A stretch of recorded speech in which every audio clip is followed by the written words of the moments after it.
Ladies and gentlemen, if I could just get your attention quickly, we are about to start. We're just waiting for the minister to join us. So when he walks in, I'll just ask you to just stand as we just acknowledge him in the room. But we'll start within the next 2 or 3 minutes. Thanks for your patience.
groom waiting for the bride. But ladies and gents, if you would rise, please, as we just welcome the minister to our function. We are really privileged and honored to have him with us this evening. Welcome to you, sir.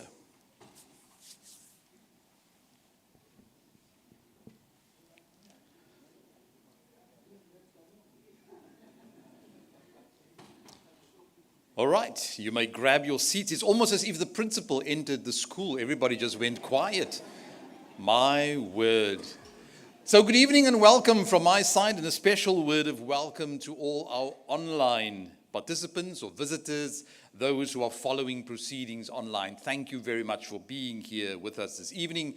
Of course, for those of you in search of the bathrooms, just out the door and down my right. For those of you at home, of course, I hope that you know where your bathrooms are, because that is your problem.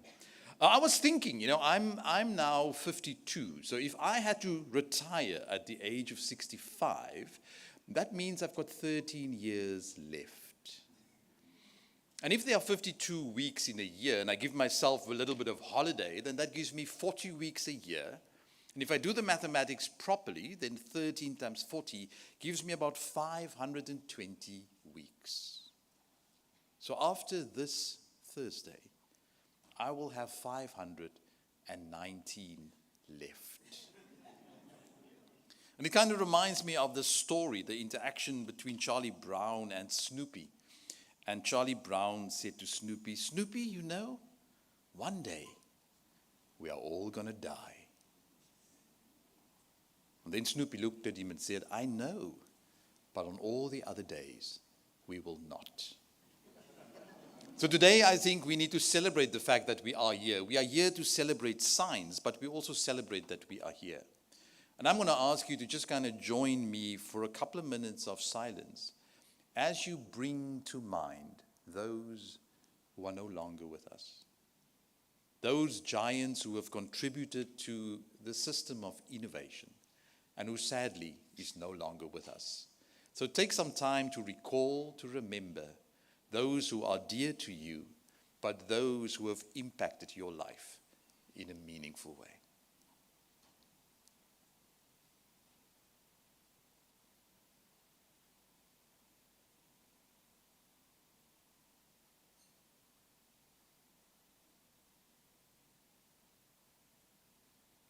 Thank you very much. Right, so back to the living, back to the awards, back to the year 2023.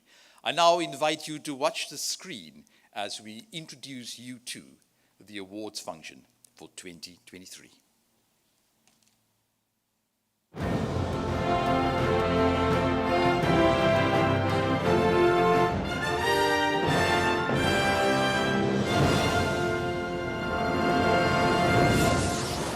The ancients looked to the stars for light and guidance, their curiosity stirred by the beckoning vision of worlds beyond their own. But in these fields of fire, they saw too a mirror of their humanity, reflecting the hopes, fears, and desires that cast a spell on their lives. In the infinity of the cosmos, they discovered a force within, inspiring them to journey into the realms of limitless possibility and into the microcosm of their very own being. We call this force science. It is the force that invents, creates, discovers, the force that builds new machines, new tools, new technologies. Science is the force that seeks to explore, to analyze, to understand, and to explain the ways in which we live our lives, the ways in which societies function, the ways in which we shape and are shaped by the environments that surround us. It's the force that turns problems into solutions and challenges into opportunities. It is a force for understanding, for change, for progress. That is why tonight we honor and celebrate the sciences in all their forms, in all their disciplines, in all their motives and meanings. Join us now as we journey into the future before journeying into the past.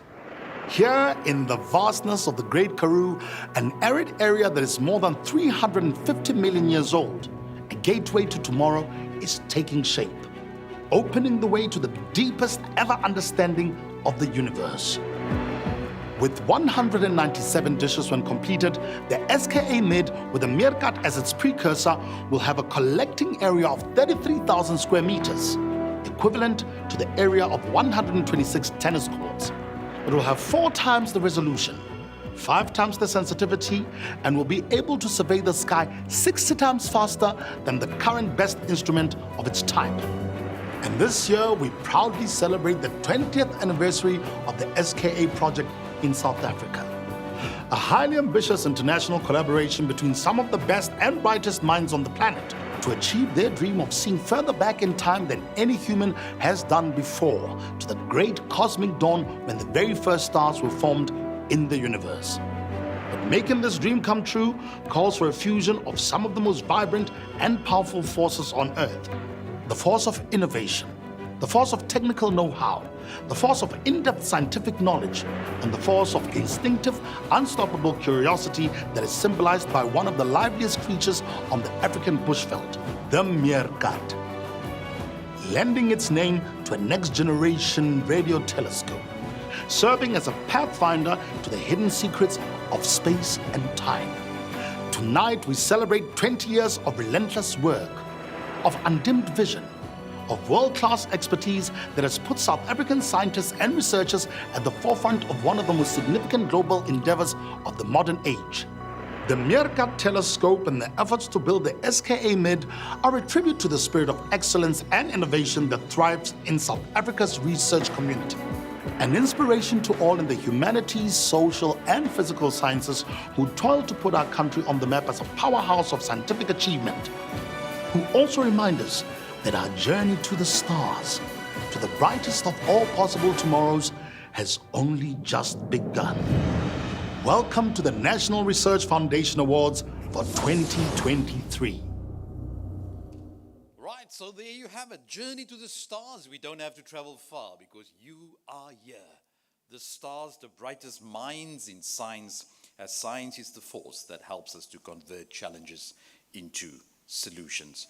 So we are ready to get the show on the road. If you have a cell phone, I just want you to double check that it is silent, because we don't want to send you to the principal's office right in front. But if you have your cell phone handy, please, if you are on social media, please use the hashtag NRF Awards 2023 so that the rest of the world can celebrate with us what we have accomplished over many, many years. So it's my privilege now and my pleasure to invite to the podium the chairperson of the board of the National Research Foundation, Professor Mosa Moshabela, to do the official word of welcome.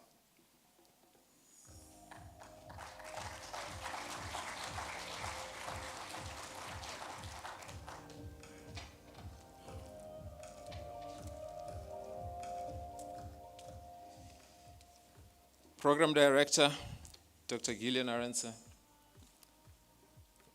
He is our celebrity program director. I don't know if you know this, but I'm sure some of you are aware. Honorable Minister of Higher Education, Science and Innovation, Dr. Bladin Zimande Mpepeto. Deputy Minister of Higher Education, Science and Innovation, Mr. Butimana Mela, who is represented today by Mr. Bayanda Mzoneli.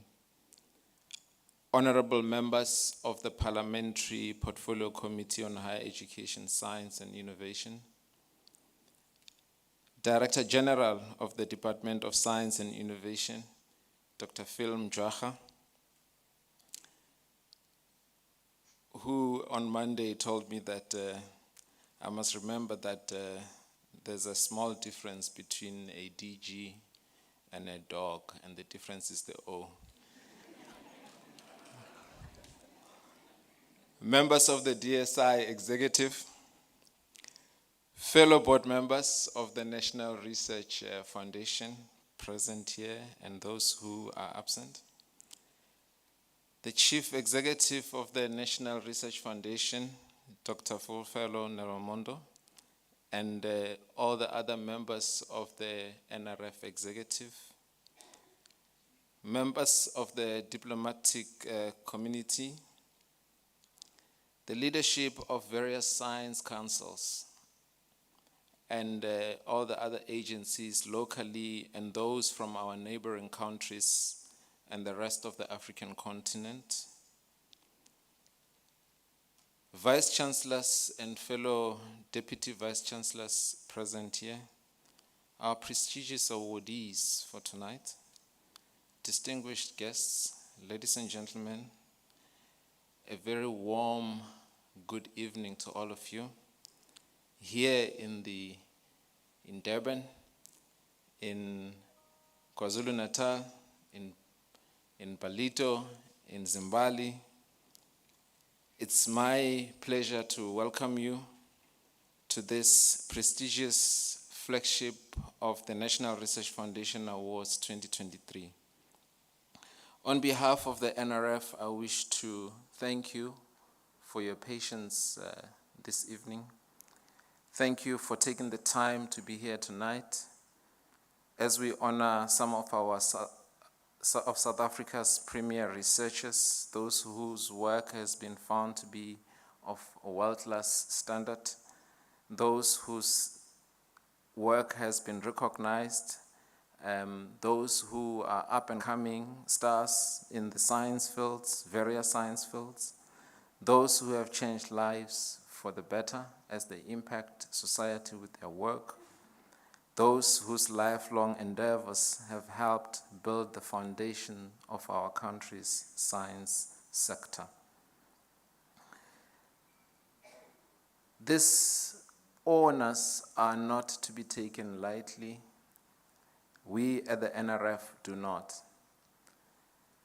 The National Research Foundation rating system upon which these awards are based provides us with a benchmark by which we as a country can measure our value as a global knowledge creator and of course benchmark with the rest of the world.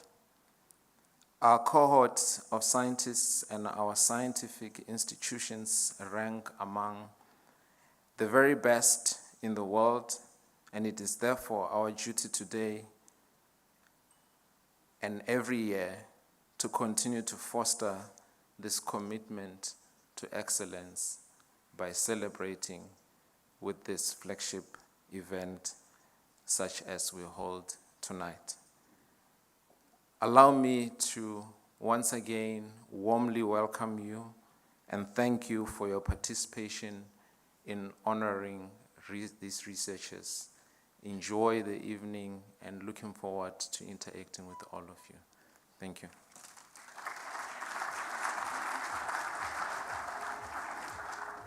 All right, thank you very, very much, Prof.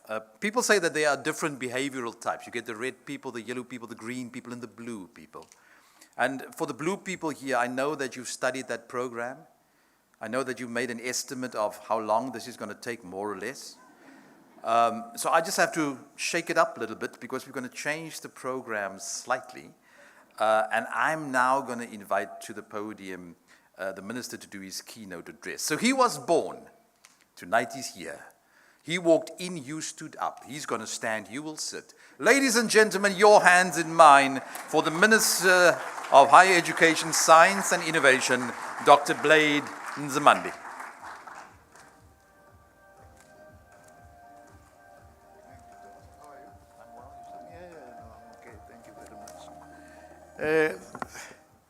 Thank you very much, Program Director, Dr. Gillian Arends. Let me also greet our Director General of the Department of Science and Innovation, Dr. Philip Mjwaha. The Deputy Directors General who are here, the Chairperson of the NRF Board, Professor Mosamo Shabela, the CEO of the NRF, Dr. Fulufelo Nulamondo, executive team of the NRF, members of the diplomatic corps, leadership of various science councils from South Africa and those from our neighboring countries, and indeed also welcome those who come from the rest of our continent. Vice Chancellors and Deputy Vice Chancellors and or their representatives, who are here, distinguished guests, members of the media, ladies and gentlemen, good evening. Let me start by apologizing. Our flight was late by 1 hour, 15 minutes. I don't know, there is this aircraft of SAA that is white, completely white, no signage, nothing.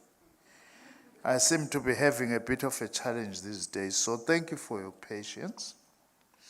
I don't like this thing of apologizing in meetings. I hate it because they say, you know that that's a black South African. Sorry I'm late. That's the greeting of every black South African. So I always want to break the stereotype. So please, thank you very much for your patience. The 2019 white paper on science, technology and innovation sets the long-term policy direction for the South African government to ensure a growing role for science, technology and innovation in a more prosperous and inclusive society. The vision of our white paper on science, technology and innovation will be implemented through our decadal plan, our 10-year plan. Science, technology and innovation are critical to have a competitive and sustainable economy and for addressing the many societal challenges that we face as a country and as a continent. This is the reason that I'm very delighted to be joining you tonight to honor our top researchers, to recognize their contributions to the betterment of our society and the advancement of the STI sector in general. I also find it appropriate that our awards tonight celebrate the 20th anniversary of the Square Kilometre Array project in South Africa. As you may have gleaned from the opening video, which we've just seen, our country has a long and rich astronomy heritage that predates the first European arrivals on our shores. For thousands of years, our ancestors used the sky, the sun, the moon, and the stars to measure the passage of time, the cycle of the seasons, to guide their way across the land, and to create the folklore that speaks to our very beginnings as a people. That's why, by the way, amongst other things, strengthening and studying our indigenous knowledge systems is a very important dimension of advancing our own science. Our ancestors studied the sky with the most natural of tools, their eyes. But what they saw was a cosmos that was staggering in its enormity, replete with secrets that would only be revealed, of course, much later in our history. Projects such as the Southern African Large Telescope in Sutherland helped to place South Africa on the science map as a destination for international astronomical research. By the way, DG, I have already engaged the Minister of Tourism on the sidelines of Cabinet that as she's producing a white paper now on tourism for South Africa, to say we want to really strengthen science tourism for our country. That's very important because it will also help us to attract, amongst others, investment into our science infrastructure and science programs in South Africa. Now, with the Square Kilometre Array, South Africa is again able to demonstrate that it can compete with the world's finest. Let me also proudly indicate that we have now begun with the construction of the SKA project in South Africa. Our construction, together with that of Australia, forms the biggest ever radio telescope array in the history of large-scale astronomical projects at a cost of US $2.2 billion. It is estimated that these two sites will together create 710 petabytes of science data when fully operational in 2029. It is therefore expected that astronomers can get 50 years or more of transformational science through the SKA. I'm very pleased, by the way, DG, I visited Solplaatje University in Kimberley recently, where I met the first cohort of master's students in data science at that university, who started at that university. And we had deliberately planned to introduce data science in that university because of the amount of data likely to be generated by the square kilometer array. Good planning, I must say, on our part. Those youngsters that I met, they are really excited about the data science that they are doing. Now, in South Africa, 133 dish antennas will be added to the existing 64-dish Meerkat precursor telescope, totaling nearly 200 dishes to form the SKA's mid-frequency telescope array, as we saw some of that in the video. Through the SKA bursary program, I'm also pleased to say we've now supported a total of 1,400 students to date. I may as well whet your appetite, by the way, that I have decided, with the firm support of the President, that I'm going to take a 1 billion rand to send South African students abroad to study, particularly in areas where we are not yet strong.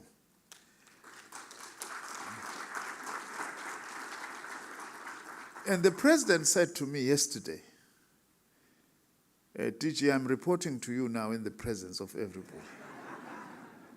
Because we had a meeting with the President yesterday afternoon after Cabinet. He said, please don't plan any further than that billion rands without coming back to me. Because what I want to do is that if we have targeted 100 scholarships that we want to pay for, I'm making an example, in UK universities, I then want to go to the Prime Minister of the UK and say, can you add an equal number and sponsor of bursaries for South African students?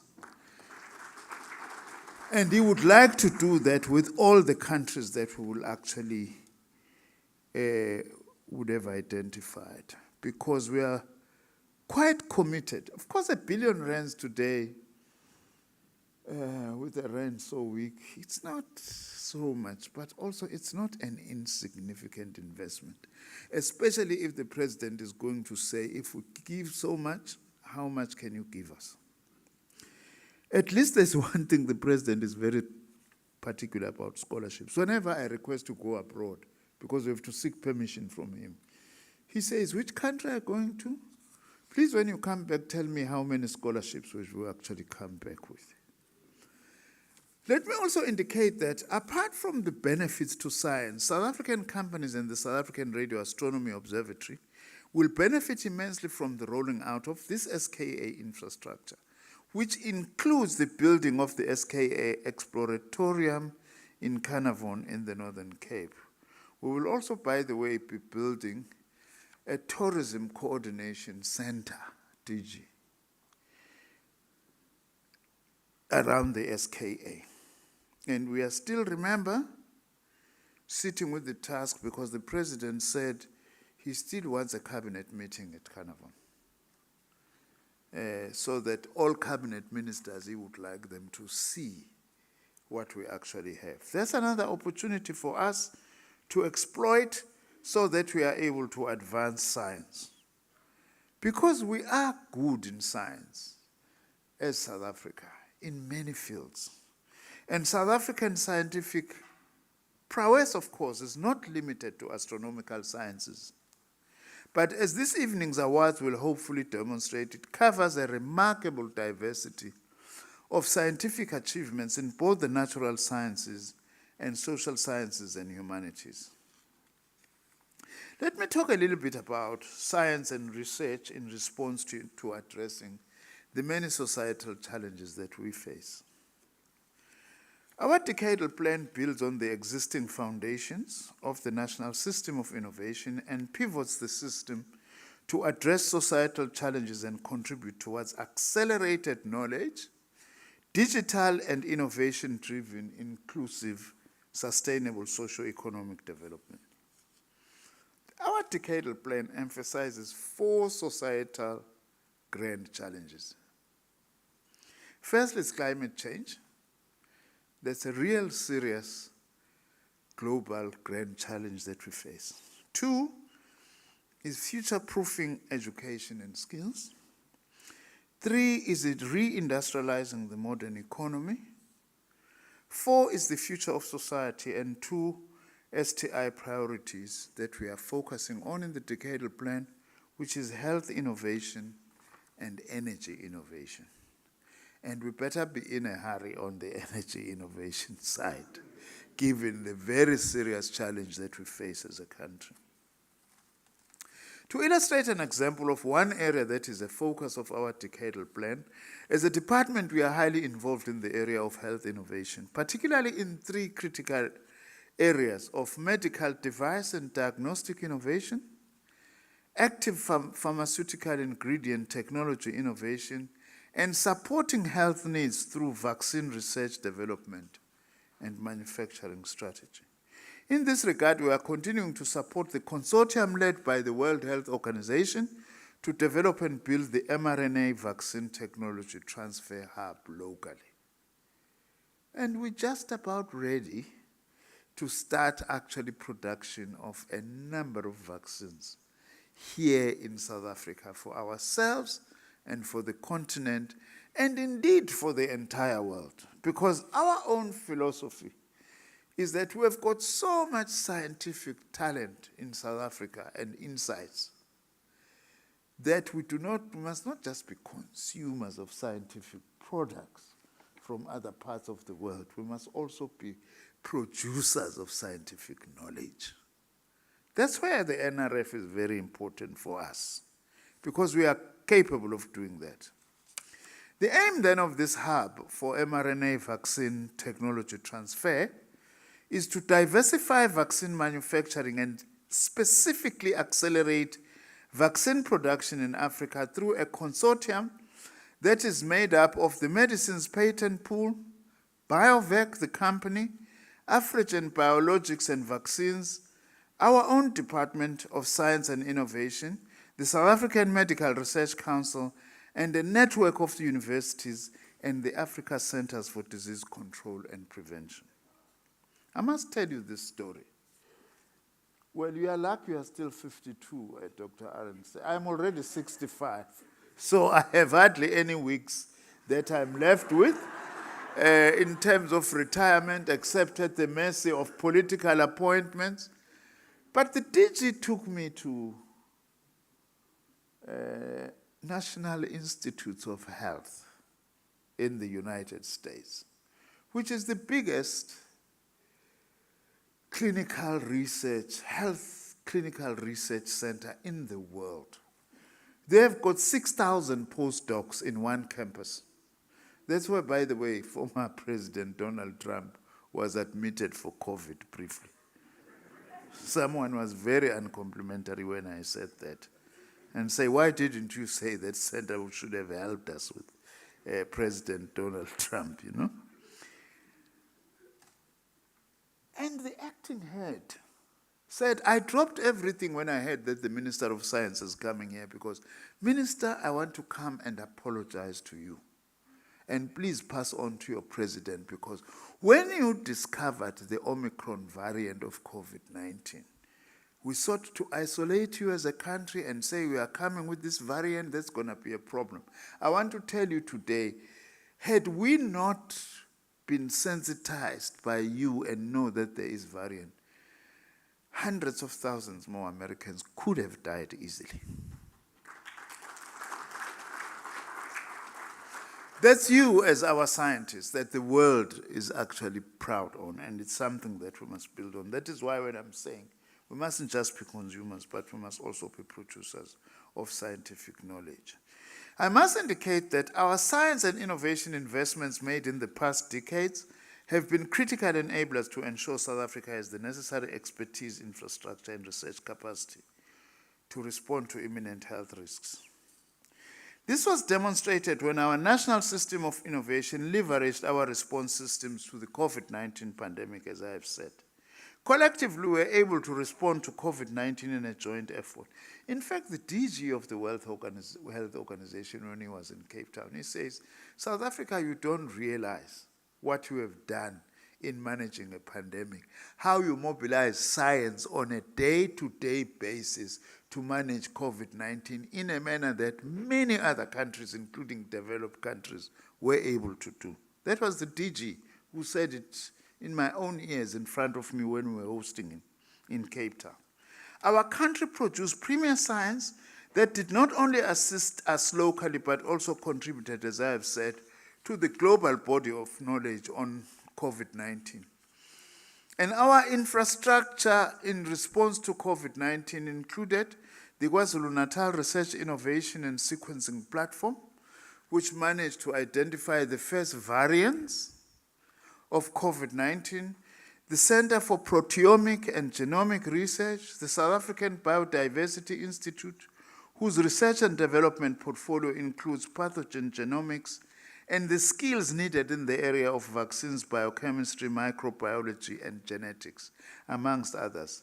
Also, I do need to say we managed in an exemplary manner to mobilize our humanities and social sciences through the Human Resources Research Council in support of our fight against COVID-19 through, amongst others, attitude survey and beliefs amongst our people about COVID-19, as well as attitude towards vaccination.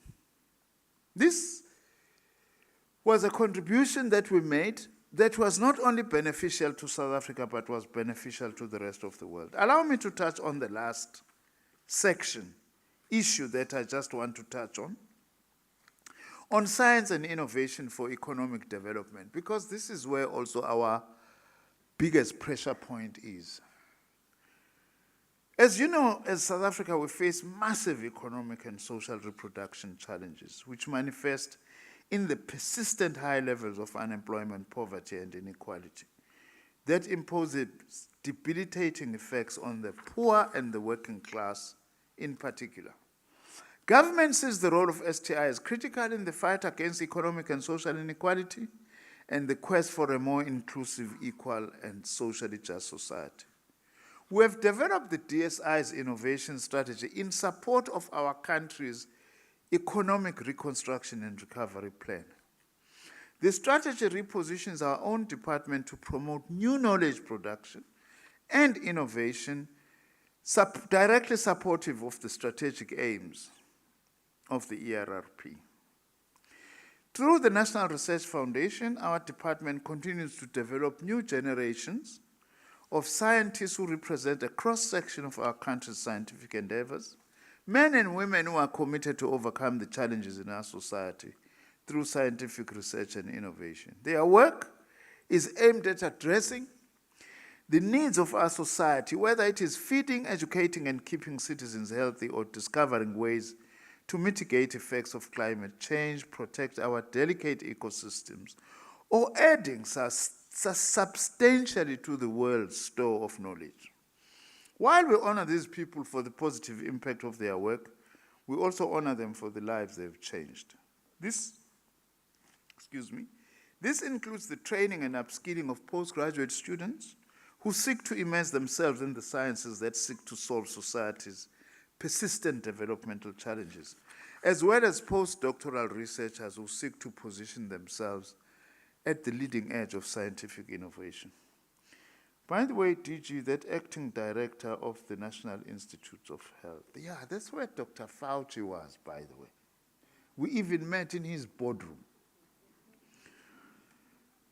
Said, we have 6,000 postdocs just in this campus. There are other postdocs linked to us who are not here. But less than 2% are from the African continent. Give me, Minister, more postdocs to the National Institutes of Health. So where else then, Dr. Nelumonde, can I say that other than in this forum? There are opportunities for postdocs in that well-known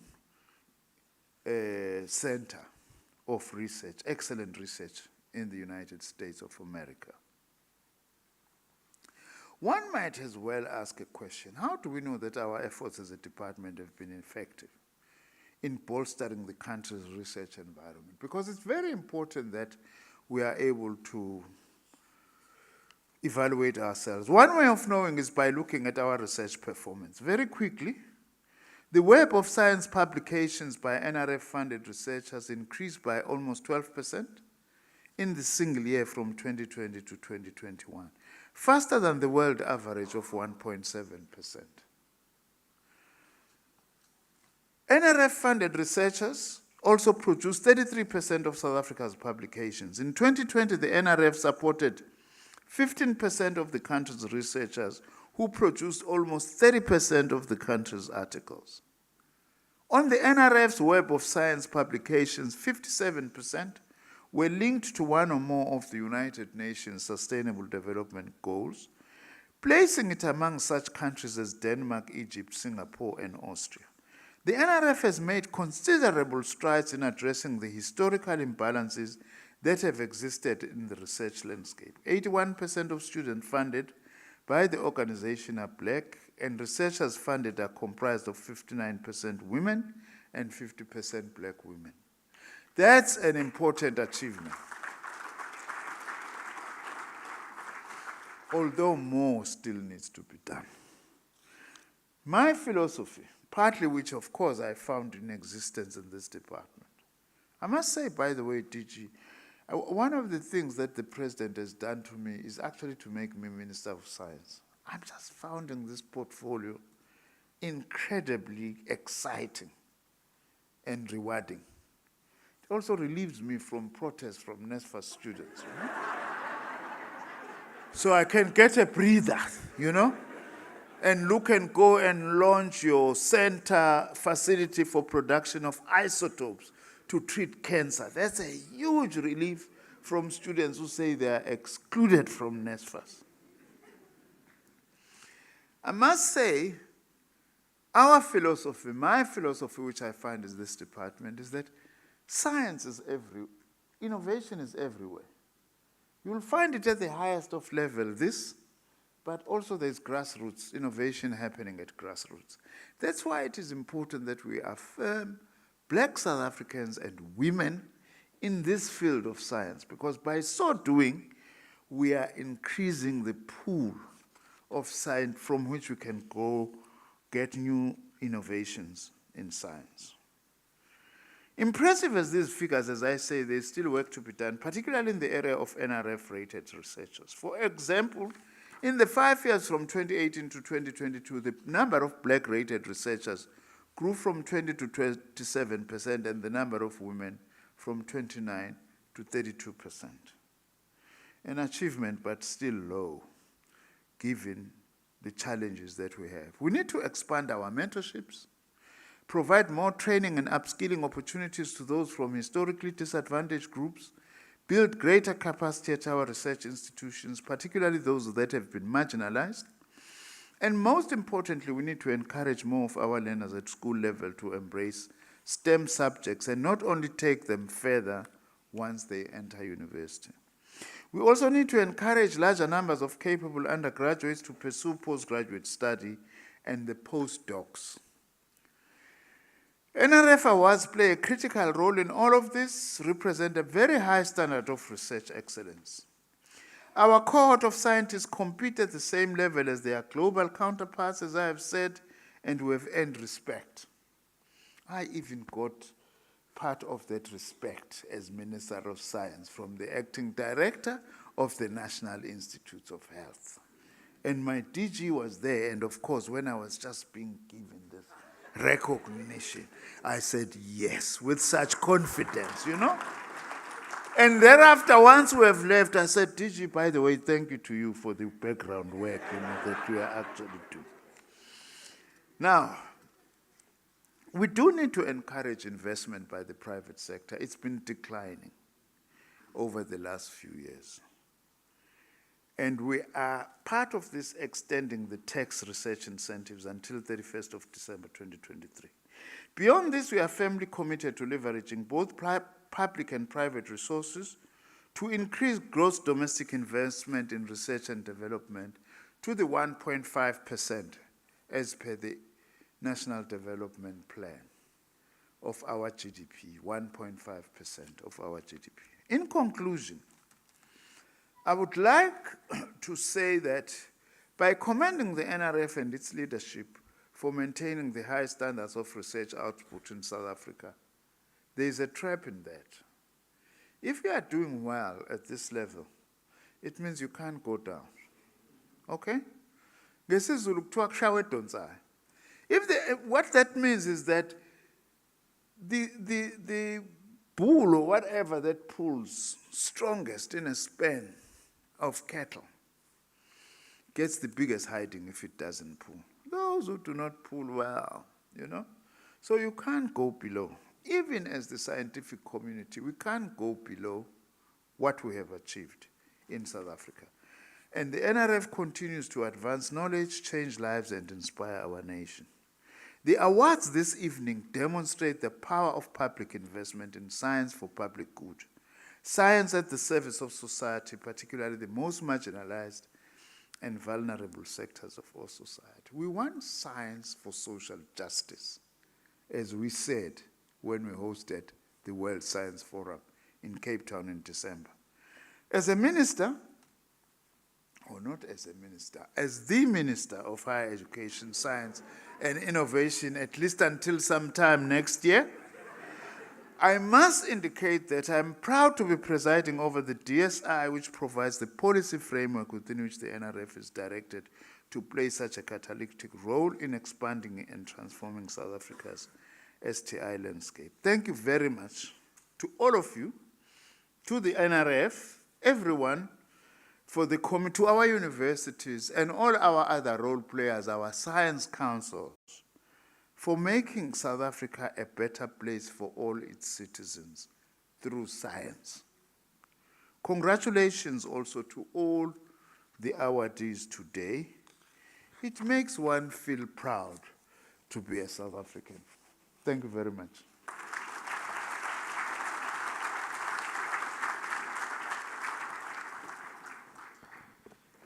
Thank you very much, Minister, not just for your words, but also for the energy. I think we can all pick up that the students are no longer chasing you, and therefore you have all that energy that you can pump back into the system. So thank you for that. Thank you for that overview. Thank you for reminding us that there are many opportunities, but there is also a lot of things that we can celebrate. I think as you were talking, I was reminded of that saying that says, a tree without roots is what we call a stick. And it's really important for us to remain grounded, to remain relevant, for us to become the tree that gives shade and that becomes a beacon of hope. So thank you for your words, and thank you for your leadership, and thank you for what you do through the DSI and then the NRF in terms of supporting research. All right, so we're now going to get to that highlight of the evening where we start dishing out the awards. This is that moment where you come on stage and pretend that this is not the first time that you're winning something.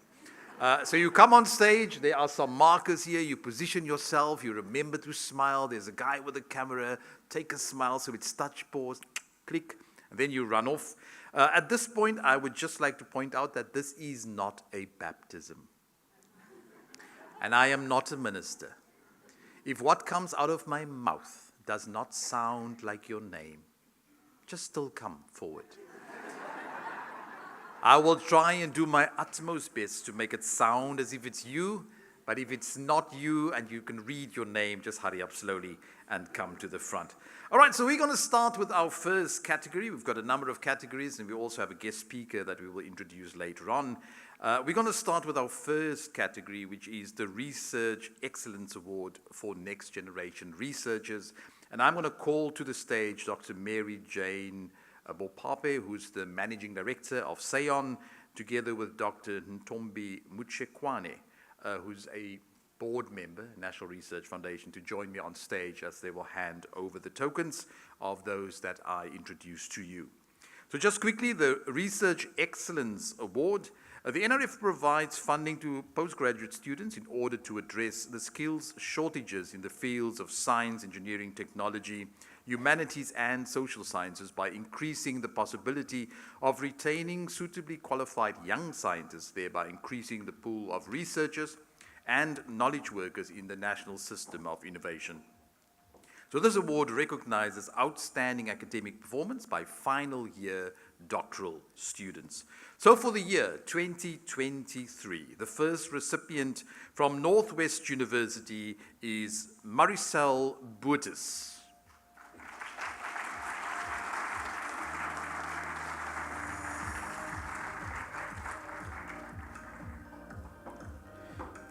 Maricel's got a keen interest in urban climate resilience, dressed for success. There she is, just look at her, ready to touch, to pause, to engage, to take her tokens, to smile to the camera, and just take a beautiful photo. Yeah, you are the first one, Maricel, so if you mess it up, everybody else will also mess it up.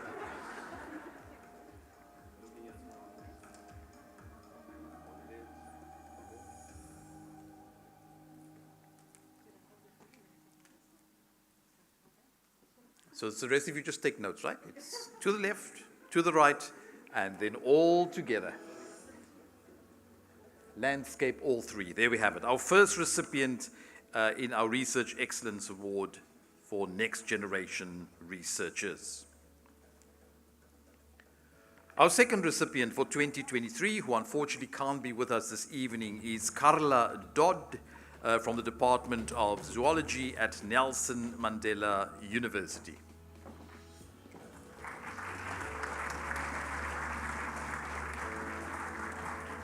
Sorry, Dr. Ntombi, you stay here, my dear. You are dressed so beautifully that I want people to just keep on looking at you. Our third recipient for 2023 is Taryn Golding from University of Cape Town, Department of Chemistry.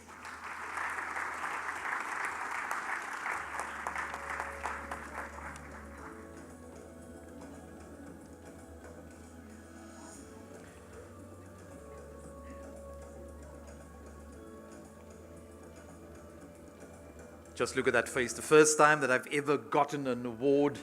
I've been working for this all my life, is it?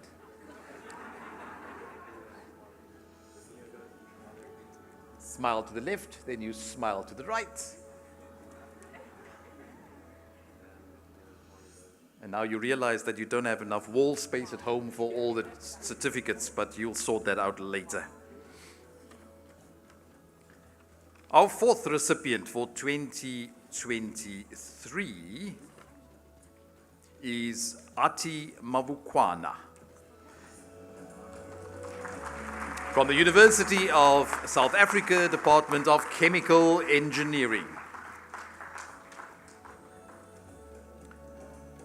Keen interest in waste material to energy and chemicals.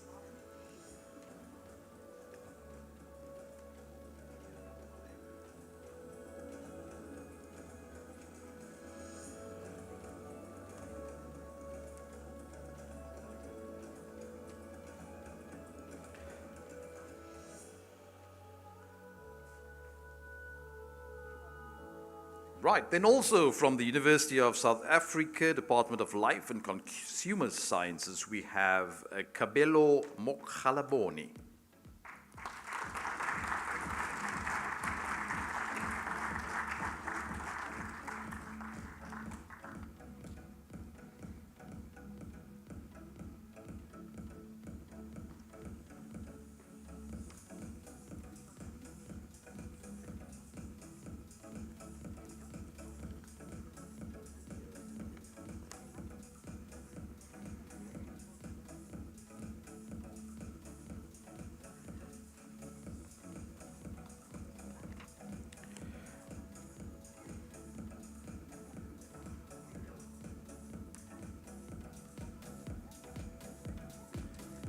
Our next recipient, Nom Tandazo Precious Sibia, Department of Chemical Engineering, Durban University of Technology.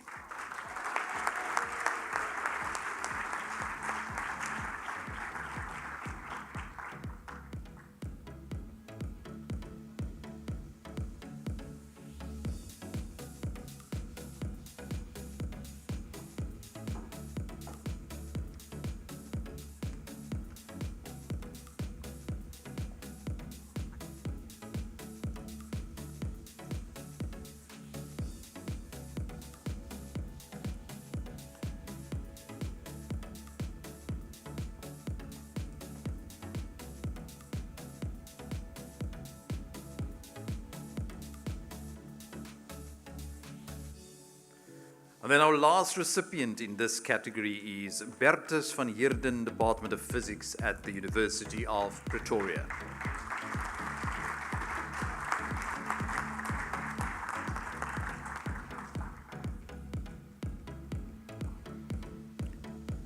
Right, so Bertus is interested in software development and chemical physics.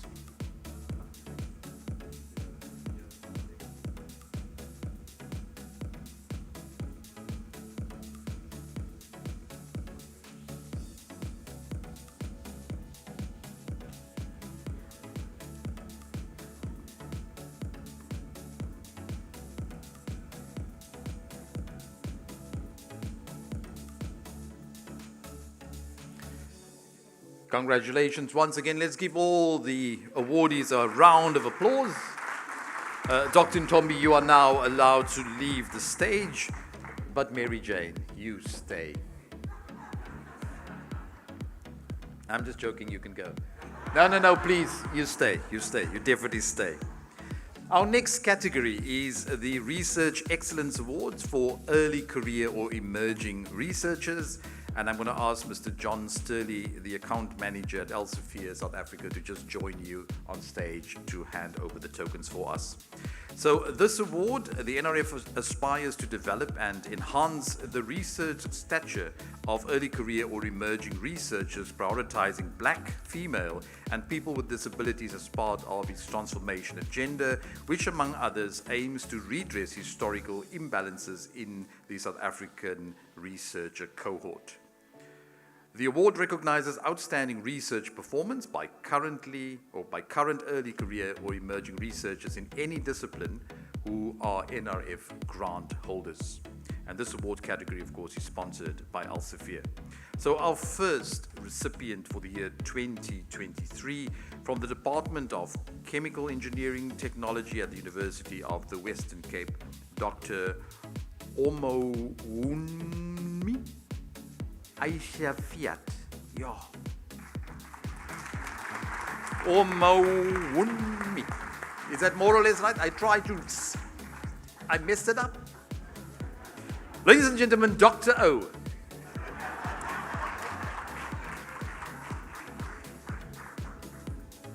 I spent the whole afternoon Googling, listening to pronunciations, and I still got it wrong. Omowunmi. But I've known her so long that I just call her Dr. O.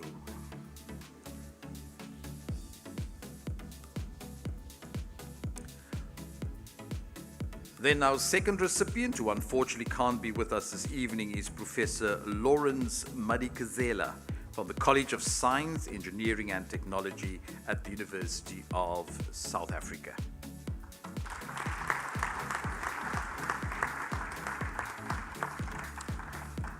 Right, then from the Department of Mechanical and Mechatronic Engineering at the Cape Peninsula University of Technology, we have Dr. Velapi Msomi.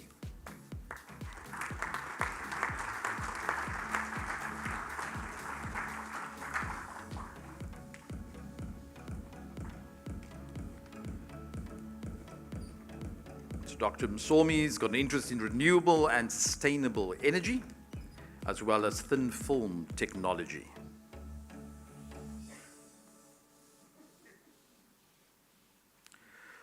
Next up, from the Department of Psychiatry and Mental Health, Neuroscience Institute, University of Cape Town.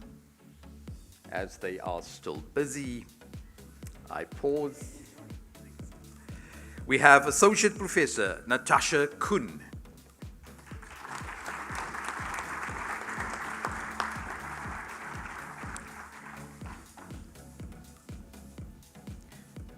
So Natasha's research expertise, biological psychiatry, trauma, and stress disorder. Got no idea what that means, but it sounds fascinating.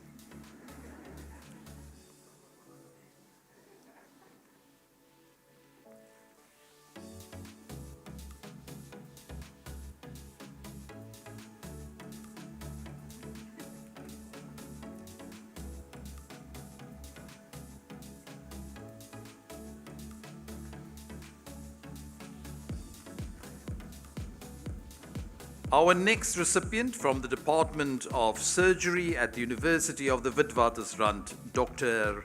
Ikene Emmanuel Nweke.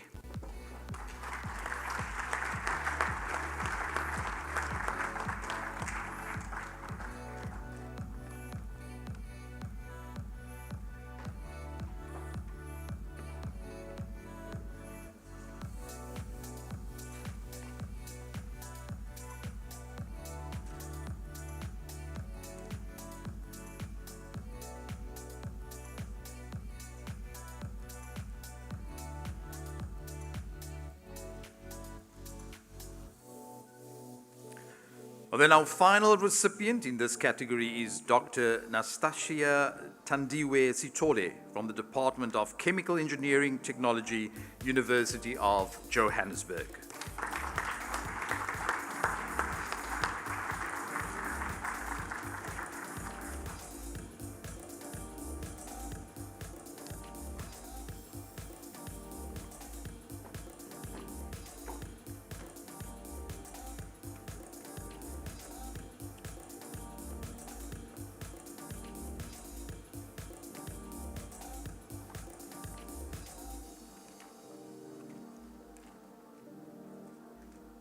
Right, let's give another round of applause to all our recipients. These are the ones in early career or emerging researchers, and we will be watching them carefully in the coming years. Special word of thank you then to Dr. Mary Jane Bopape and Mr. John Sturley for assisting me with this part of the program. All right, ladies and gentlemen, our next category is our A-rated researchers. A-rated researchers, of course, are unequivocally recognized by their peers as leading international scholars in their respective fields for the high quality and impact of recent research outputs. They play a significant role in developing the next generation of researchers. Acquiring an NRF rating generates considerable acknowledgement and respect for the individual researchers as well as for their institutions. So I'm going to ask Dr. Fulufelo Nelwamondo, the CEO of the NRF, together with Dr. Phil Mjwacha. We've heard your name so many times already, DG. If you would be on stage, please to assist with this part of our program. So we're going to start our A-rated researchers, and we're going to start with those who are getting an A rating for the first time. So our first awardee for 2023, unfortunately unable to attend this evening, is Professor Vasco Bratka from the Department of Mathematics and Applied Mathematics at the University of Cape Town.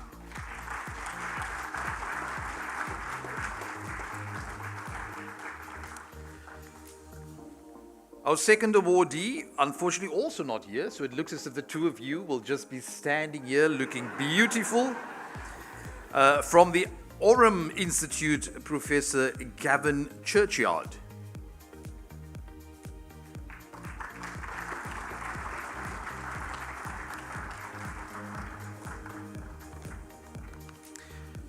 But wait, there's more. The third one, also not here this evening, Professor Michelle Fine from the Department of Psychology at the University of South Africa.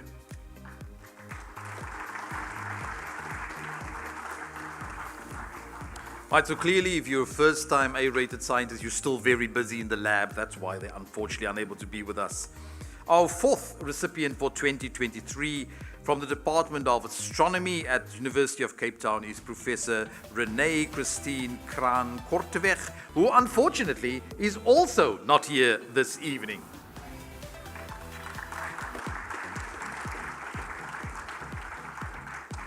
Our fifth awardee from the Department of Chemical Sciences at the University of Johannesburg is Professor Koop Lammertsma, who unfortunately is also not here this evening.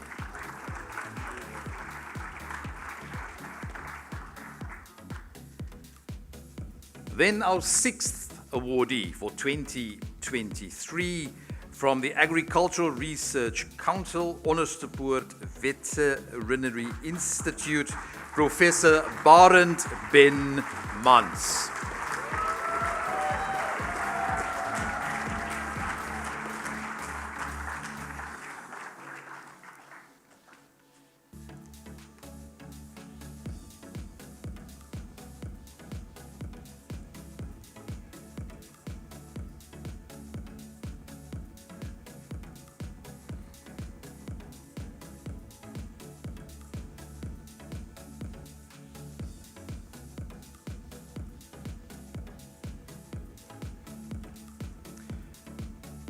Right, then we have from the School of Chemistry at the University of the Witwatersrand, Professor Kenneth Ozuemena.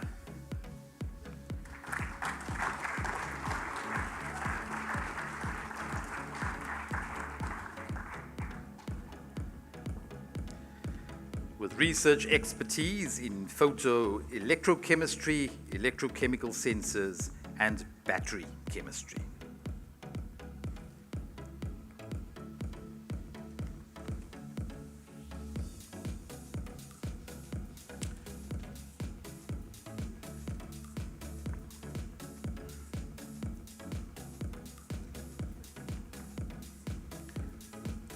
Then from the University of Pretoria, Department of Veterinary Tropical Diseases, we have Professor Jurgen Richt, who unfortunately is unable to be with us this evening.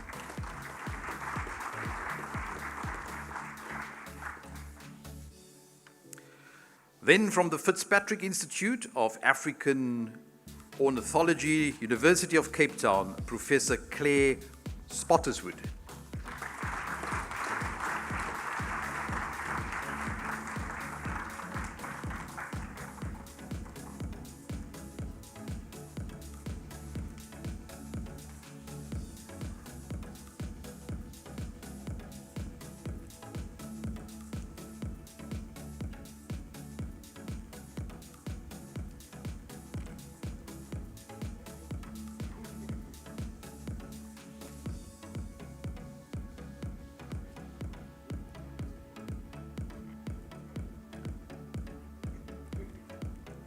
Right, then from the Department of Biomedical Sciences at Stellenbosch University, Professor Gerhard Welslu, who unfortunately is unable to be with us this evening.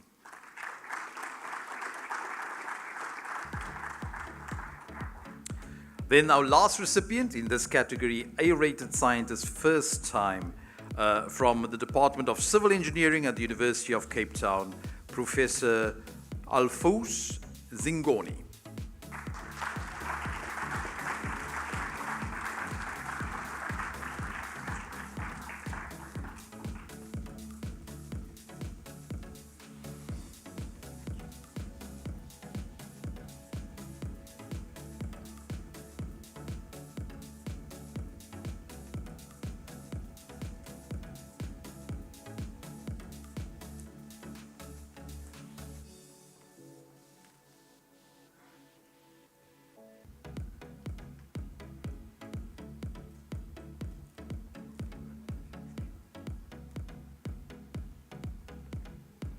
All right, so next up we have all the A-rated scientists who are getting an A rating for the second time. So hopefully this time there'll be more people coming your way. But you two are doing a brilliant job. Brilliant job. First of all, from Wits Institute for Social and Economic Research at the University of the Witwatersrand, we have Professor Akil Mbembe, who unfortunately is unable to be with us this evening. But we have the next one. From the Department of Botany and Zoology at Stellenbosch University, Professor Guy Mitchley.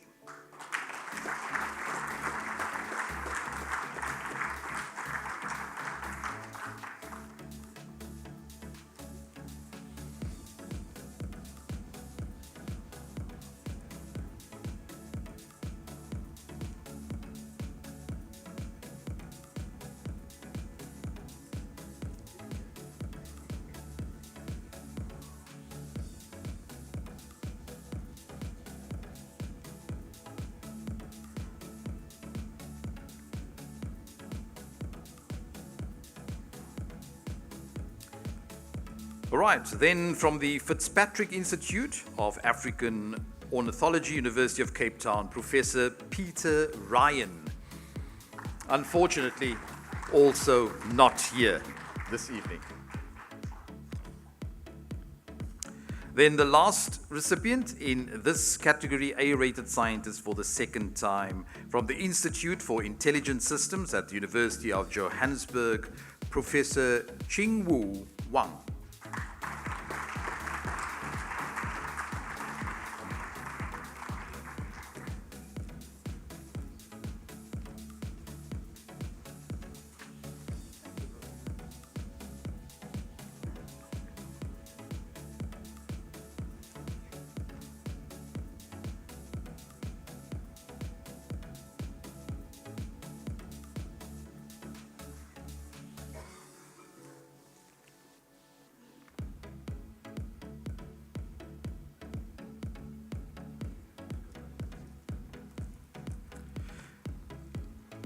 Dr. Mjwaka, I'm going to allow you to go and sit and take a break. I'm going to ask the CEO to stay on a little bit longer. And I'm now going to ask Professor Anisha Peters, the CEO, National Commission on Research, Science and Technology in Namibia, to join the CEO on stage as we now go to the A-rated scientists who are receiving an A rating for the third time.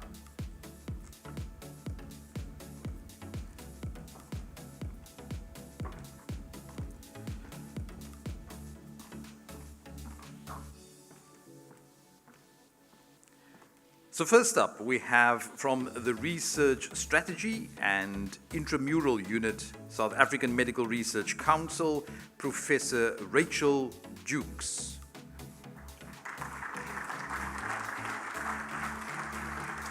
Professor Jukes, unfortunately, is with us, not with us. She is, she's here. Ladies and gentlemen, look at her, she's here. Apologies, madam. A round of applause. Expertise in gender violence, based at the South African Medical Research Council, A-rated scientist for the third time.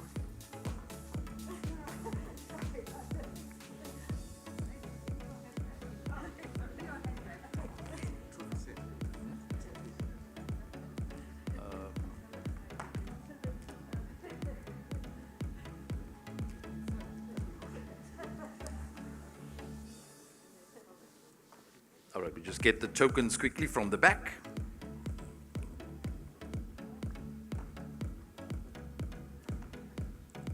Professor Jukes.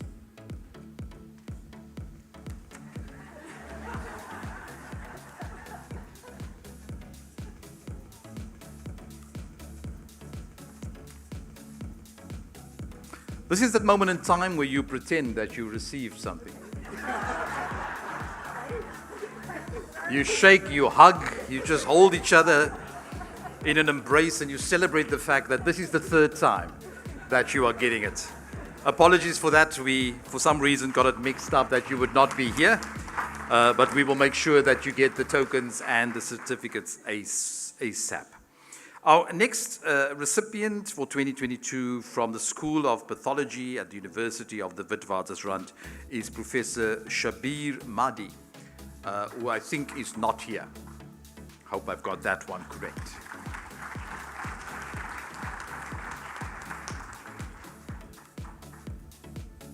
Then we have from the University of the Witwatersrand Evolutionary Studies Institute, Professor Lynette Wadley.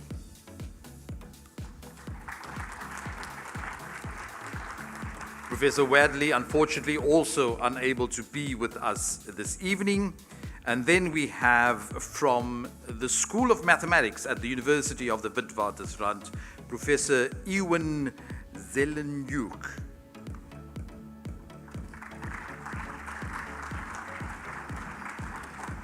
Who unfortunately is also not here. And I mean, here we have the two of you beautifully dressed in blue. Just look at you. Gorgeous, gorgeous. So at this point, I think I need to thank both of you. No, not yet. You probably stay. Both of you can stay. We're going to go to the last category, which is the A-rated scientist for the fourth time. And this year we have one recipient from the Department of Mathematics and Applied Mathematics at the University of Cape Town.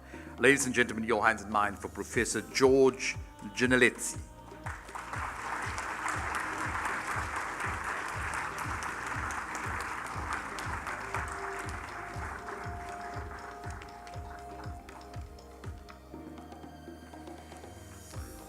Interest in category theory, algebra, topology, and geometry.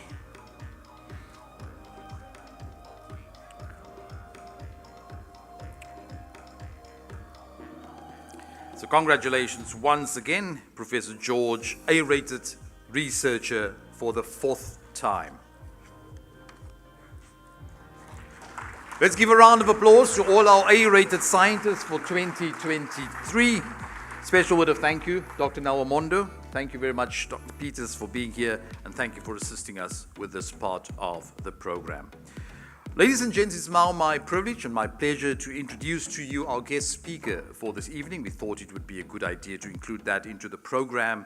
Again, this person was born a senior research fellow at Rhodes University, a post that's funded by the South African Radio Astronomy Observatory, or the NRF Sarau. She works in the field of astrophysics, focusing on the physics of galaxy clusters, aiming to understand the constituent galaxies, plasma, and the magnetic fields, the physical processes that affect them, and how these processes may evolve over cosmic time or with cluster properties. She's passionate about student training and the development of South African talent by using her research programs and local and international networks. She has grown through the ranks, having started as a student on a NRF Sarau Human Capital Development Program. And I think her success bears testament to the success of the program. Ladies and gents, your hands and mine for the one, the only, Dr. Kenda Knowles, who's going to take us on a journey of the SKA project.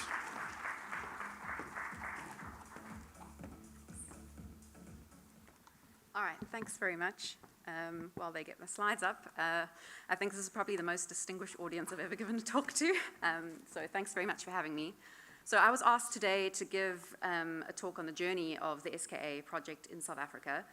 It'll become quite clear a little bit later on that I have not been around for all of it, so I will do my best to give you the indication. So what I would like to do first is basically just take you, we are talking about journeys. I happen to love road trips, so just take you on a bit of a road trip of putting things into context of how much work and how long it's taken to get here.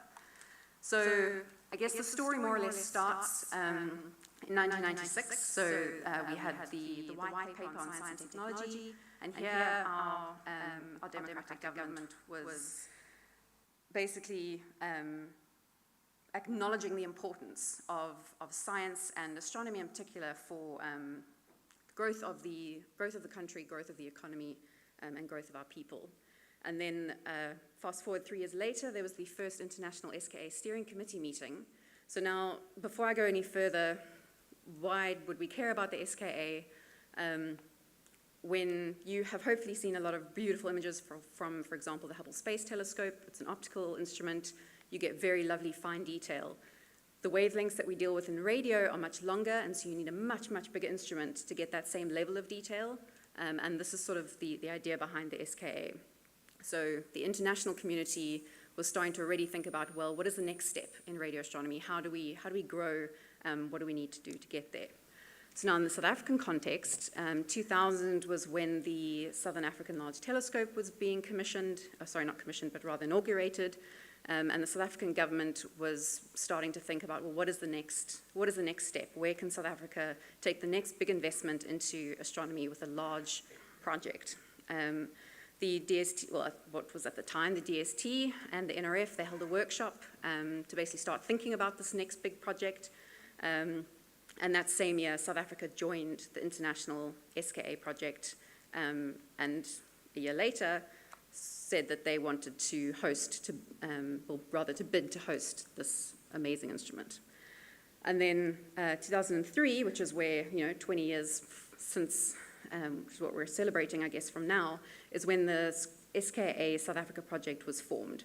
And they were tasked with building a South African SKA precursor.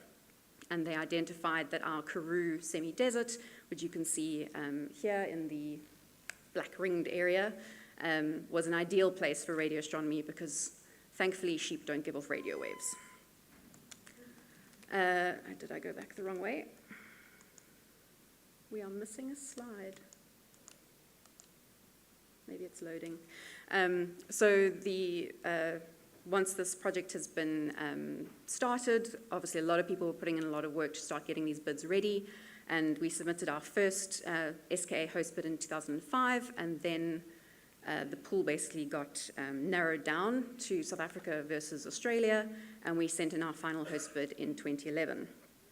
And unfortunately, none of these people in this slide can make it this evening, but this is what I consider to be the SKA team in terms of the people who are really driving it on the ground, putting together the paperwork for these bids, So it's Kim de Boer, Justin Jonas, Adrian Tipledy, and of course, Bernie Fanneroff.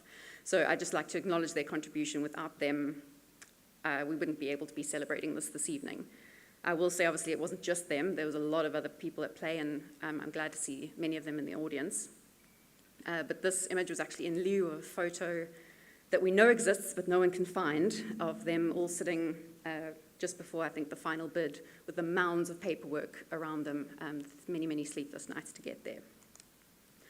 So then, great day, 25th of May in 2012, and the host decision came through, and it was decided to share it between South Africa and Australia. Partly a political decision, as both sites were, but still both sites were very, very good candidates for the radio astronomy. And what you can see an image here is the delegation with the previous minister, sorry, not previous minister, previous president, Jacob Zuma, celebrating the decision out at the site. And then you'll notice I've popped these little meerkats in between. So although I'm showing you, we're working towards the SKA, we had to build our own instrument.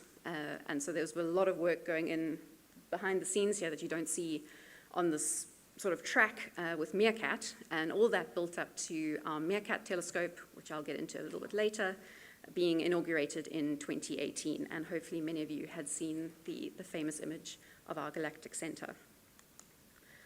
And then on to SKAO. So in terms of heading towards the Square Kilometre Array, it is a global astronomy project. And so the Square Kilometre Array organization was officially formed in 2019. And as Honourable Minister Dr. Nzimande mentioned, construction started last year both in South Africa and in Australia. So it's really exciting that we're actually getting there slowly but surely. So now on to a bit about Meerkat. This is the instrument that I work on for the most part, and it's something that, as South Africans, we should be incredibly, incredibly proud of. So when the SKA Africa project was formed, they had a to-do list, which you can see here, and one of the things that they were tasked with doing is, irrespective of what was going to happen with the site bid, we wanted to make sure that we had a world-leading premier radio telescope of our own. And then in conjunction with that, if you're going to try and host something like the SKA, you need to show that you can manage it both from an engineering perspective, infrastructure, and also the human capital. If you're going to put so much investment into a project that's on your soil, you want your people to be playing dramatic and important roles in getting the science out from it. So that was how Meerkat was born. You can see the start of it is around 2006. So in order to get to Meerkat, they had several iterations along the way. So they had the XDM and the Cat7. So these were initially meant to be engineering prototypes to make sure that we could build it, deal with any tweaks. Cat7 was being built was built at the site where Meerkat was going to be. 7 dishes. It was also mainly meant to be engineering, but they did it so well, we could actually get science out of it. So that was very exciting and really an indication of what was to come. So Meerkat was sort of the next iteration and was our main instrument. As I said, it was inaugurated in 2018, and so far it's producing some really good science. So for those of you who don't really know what Meerkat is, it's an array of 64 dishes that are all linked together in the electronics to form one big dish, if you will, one large collecting area. And that's what the SKA will be, but just with many, many different, many more antennas, rather. And Meerkat is really such a powerful machine, partly because of, well, I suppose mostly because of the design and the implementation. So the SA project had to establish an engineering team. They had to work with local industries and make sure that they delivered this instrument on time and within budget, which, if anyone's been involved in large projects, is obviously quite rare. As far as I know, they did actually achieve this. And the key thing that I think is really important with this project is that the final version was actually better than what the specifications had dictated. So what that ended up meaning is that, I'll get to it just now, but certain projects were sort of allocated time based on you need this amount of time to do this type of science, And because the instrument was more powerful than expected, people could do the same science in less time, which meant it freed up more time for the rest of us. So I'm very grateful for that. But Meerkat is one of the examples of these SKA precursor instruments that it's been mentioned before, the massive data volumes that we're going to have to deal with. So just as an example, Meerkat on a sort of a daily basis produces enough data to have a 12-kilometer high stack of DVDs. That's a tiny, tiny part of what we'll expect from the SKA, but at least we can start getting ready for it by using these instruments. So I'd mentioned projects sort of beforehand, and I think Meerkat is quite special in terms of how they designed the telescope, as you always have to have this interplay between the scientists who want to investigate weird and wonderful things and the engineers who have to try and make it happen. And we don't always see eye to eye. But one of the interesting things about Meerkat is that they went to the community and they asked for sort of the next big things. Where's the next interesting big science going to come from that you can still do before the SKA? And these high-impact science ideas are what helped drive the design of the instrument. And so we call them the LSPs, the large survey projects.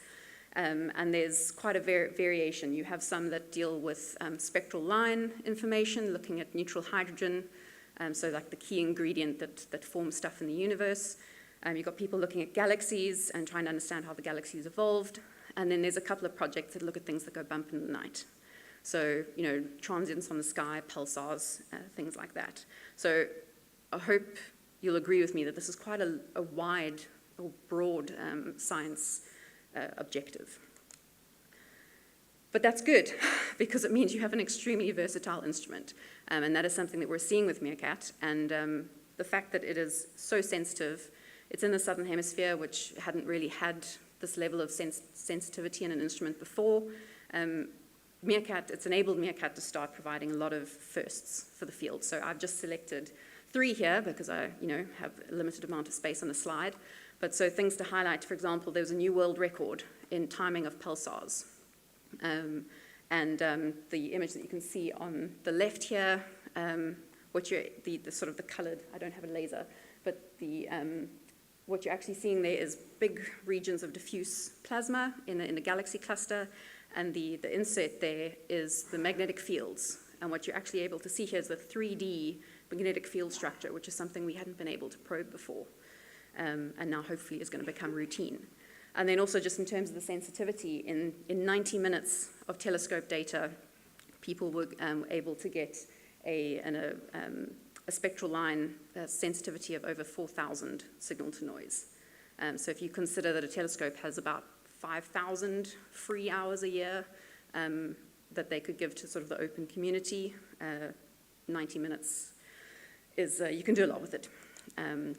So I just wanted to show, if I'd known these lovely big screens over here, I would have dumped more amazing images, but I'm glad I did put this in. So this is something I just wanted to highlight where we were in the Southern Hemisphere. So this is, again, an image of a galaxy cluster. That big red arc is the one you saw in the previous slide. And this is from a sky survey that's been around since the mid to late 2000s. And this was the best image that we got. And it's, there's a lot. You can see individual sources. You can see these large volumes of plasma. So here the red is the radio and the blue is the X-ray, just showing you where the hot gas is versus non-thermal plasma. And this is what you get with Meerkat. So the amazing thing is obviously you can see a lot more small sources there.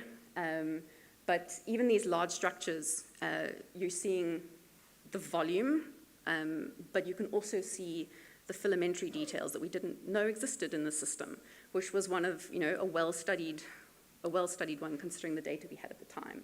So this sort of, I'll just do a flip back because it's lovely. I could look at it all day. But this sort of thing is why Meerkat is starting to open new windows and let us expand our knowledge on things that we thought we'd studied really well. I think the clicker, there we go. So as I said, Meerkat is very, very versatile. So the powers that be at Sorare have put together a public library where you can go and look at all the papers that have to date been used or have Meerkat data used in them. So as of the 28th, when I last looked, we had just under 230 papers, more or less since that 2018, 2019, when the first papers started coming out. Crazy citation records, but the thing that I wanted to highlight is I went and had a look at the top 20 most cited papers and drew a selection from them. And the thing I want to highlight here is, again, that versatility. We have multi-messenger observations, so Meerkat was involved in the trying to find or pin down that first gravitational wave event. You've got pulsar studies, you've got people getting very, very deep images, so the deepest radio image we had gotten of a sky, so looking at the, really probing the faintest of galaxies. You've got stuff in our, our local neighborhood, and looking at our galactic center. There's the one that I was involved in, a cluster survey of over 100 clusters over the sky. Again, H1, there's also some primary beam effects one, so that's more on the technique side. When you have such a powerful instrument, it's all well and good. It gives you a lot of sensitivity and a lot of power to do your science, but with that comes potentially a lot of problems, things that we never had to worry about because our data wasn't sensitive enough. So with greatness comes great responsibility, and there's a lot of work being done on trying to get into the systematics and calibration issues, and these things are just going to get even worse in the SKA era. So trying to understand as much as we can now is really important for the path forward. So I'll take you back to this. So this was sort of the general road trip of the SKA. Meerkat is obviously very important to us. It's going to eventually be subsumed into the SKA Mid, which is what we hosted in South Africa. But until then, we have this amazing telescope. But I wanted to focus on my road trip to the SKA. So as I mentioned before, I was not around for a lot of the big decisions and a lot of this road trip that I've taken you from. So I guess my story kind of starts around the same time. In 1996, my family was moving down to Pietermaritzburg, so I'm grateful to be back in what I consider my home province. And we were living on sort of a plot in the outskirts of the city. And one thing that does is that there's both the good and the bad. You have to deal with snakes and spiders the size of your hand, but you also are away from the city pollution, and you get amazing night skies. And I think that anyone who's had the opportunity to go, outside of the city and look up and see the Milky Way, even if you're not a scientist, if you're not interested in research at all, there's a certain connection I think that we can all feel, and that's certainly what started my fascination with astronomy. Though I will say I never considered it as a career. So in 2002, when we were first joining the SKA project, I knew nothing about this. I was just getting into high school, focusing on passing my exams, all the problems that teenagers deal with at the time. And I only heard about the SKA when I was already in university. So I was in the third year at UKZN in Pietermaritzburg. So I guess what's important with me getting into the SKA is my choice of institute, and also the fact that funding was needed if I was going to study. My parents essentially said, look, we don't have the funding, so if you're going to pursue tertiary education, you need to find some sort of funding, and it has to be local. And that worked out really well, because at the time, University of KwaZulu-Natal Pietermaritzburg was the only place in the country that was offering a computational physics degree. And initially I wanted to do physics, and my parents were understandably uncomfortable about a pure physics degree. How was I going to get employed? And as soon as the computational came in, they felt a lot more secure. Computers, all right, we can see how that might get you a job. And through the computational physics group, there had been someone at the university who'd been involved in astronomy. They'd since left by the time I got there, but the legacy was still there. And eventually, in my third year, I heard about the Square Kilometre Array and the project, mostly because they were providing bursaries. So it was a case of trying to find funding for that next step, and heard about the SKA, we happened to have an honors group that was very interested in astronomy, and everything just seemed to work out at the time. And so they started funding me for my honors year, and that is why I got involved in the SKA, and they funded me for honors and my masters. And I wanted to highlight this. This was a fun memory. When putting together this talk, as I said in my initial slide, a big thanks to several people for trying to hunt down photos and get information. And in 2012, so this, again, same year that the site decision came down, I happened to be in the Karoo like 2 months or so later doing observing with Cat 7. And I think it was over Madiba's birthday, we decided to celebrate both the site decision and Nelson Mandela, and we made some donuts in the middle of nowhere. We had to raid the pantry for someone's yeast and pay them back. It was quite a to-do, but I was quite chuffed with how these came out. I thought, you know, if astronomy doesn't work out, we can become artistic bakers or something. So, you know, I made sure that my master's was starting to be involved in astronomy. I'd since moved down to the Durban campus of UKZN, and I got my PhD, again, funded through the SKASA. And I must say a big thanks to my supervisors, who you can see here. You know, I think, and I'll mention it again later, but I think a lot of the time we get where we are because of opportunities others have worked very hard to create for us. And that is definitely a case in my life, so a big thanks to them. But yeah, so 2016 was when I got my PhD and sort of started my professional career as a budding scientist. And that was the first year I started getting really involved in actual Meerkat data, or at least the potential of Meerkat data, because Meerkat hadn't actually started taking any yet. So 2016 was when there was a meeting held for basically, you know, science projects for Meerkat, where they'd had this consideration of, well, we have a much more powerful telescope, so now we actually have more time for others to do things outside of those LSPs I mentioned. And so there's a workshop that was held in Stellenbosch, I think, where they were trying to solicit ideas from the community and see interest of what else do people want to do with this telescope. And the brainchild of myself and my colleagues was this Mergers program, which was basically a cluster program with Meerkat. And then later on, at the end of 2019, I was invited to help organize the Meerkat Galaxy Cluster Legacy Survey. So when Meerkat had started taking data, not all of these LSP projects could do their science because certain modes weren't available yet. So in order to make sure that the telescope didn't have dead time, SORAO started taking data on certain sort of key science areas. So for example, our galactic center, the Large and Small Magellanic Clouds, and clusters was another one. So this has been sort of the two biggish projects that I've been involved in with Meerkat. And I don't have time to go into all the science because I think we're all quite hungry, at least I am.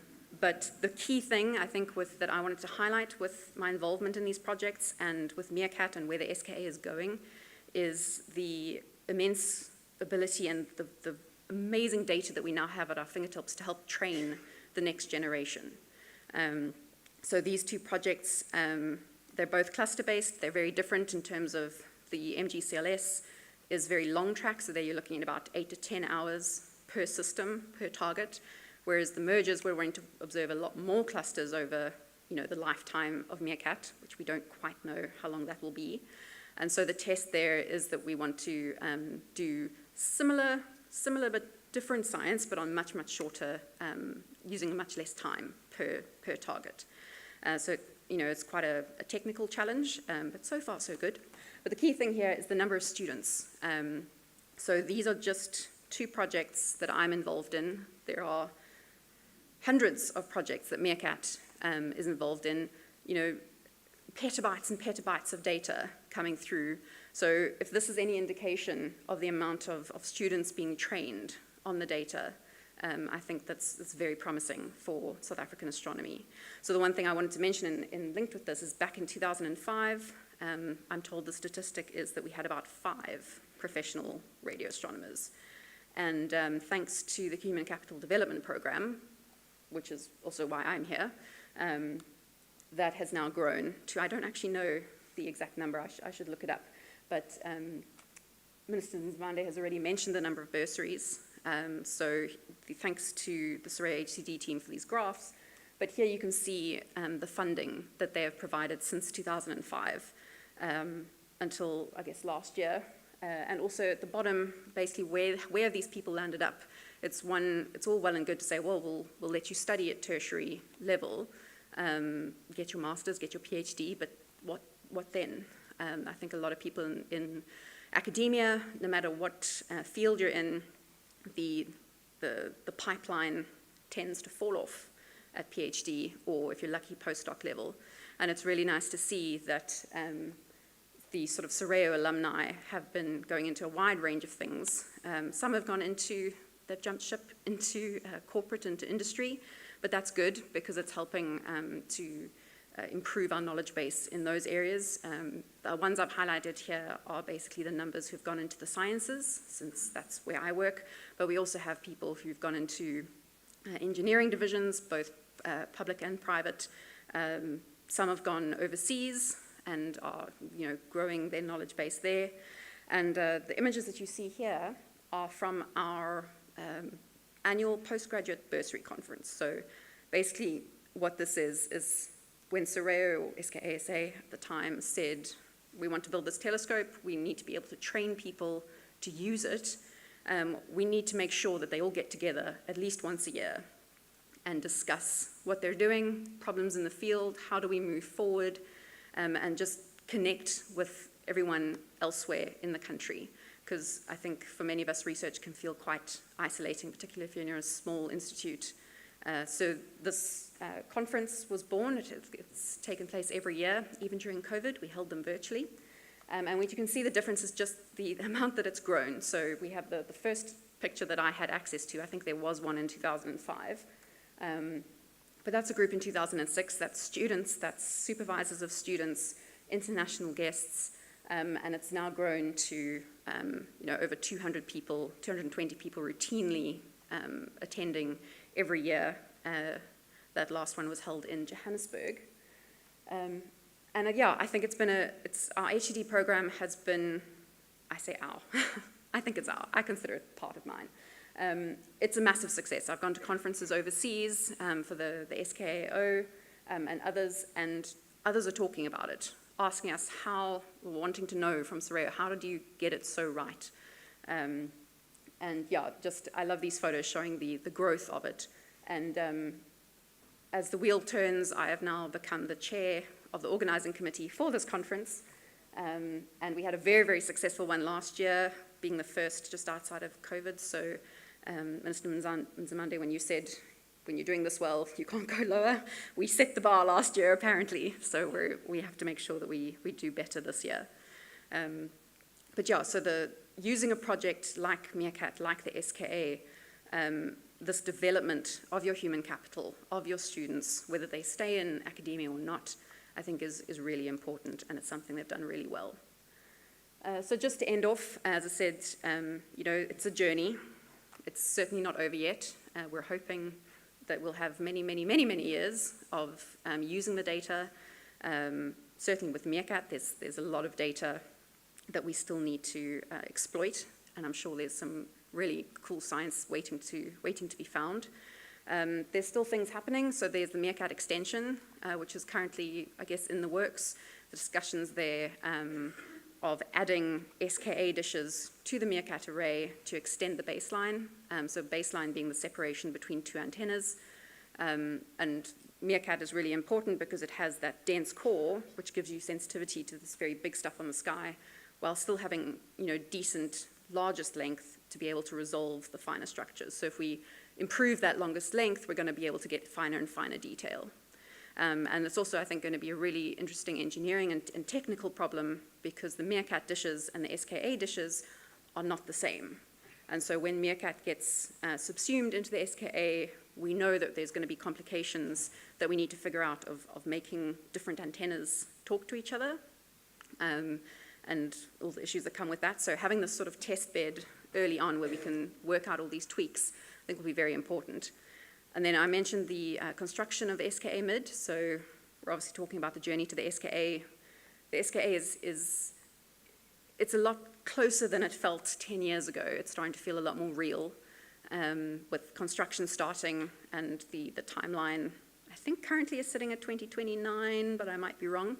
But the key thing I think that I'm most excited about is the science and the students that we'll be able to support, and hopefully see some of our future students in this room getting some of these awards. So that's all I have for you. Thanks very much.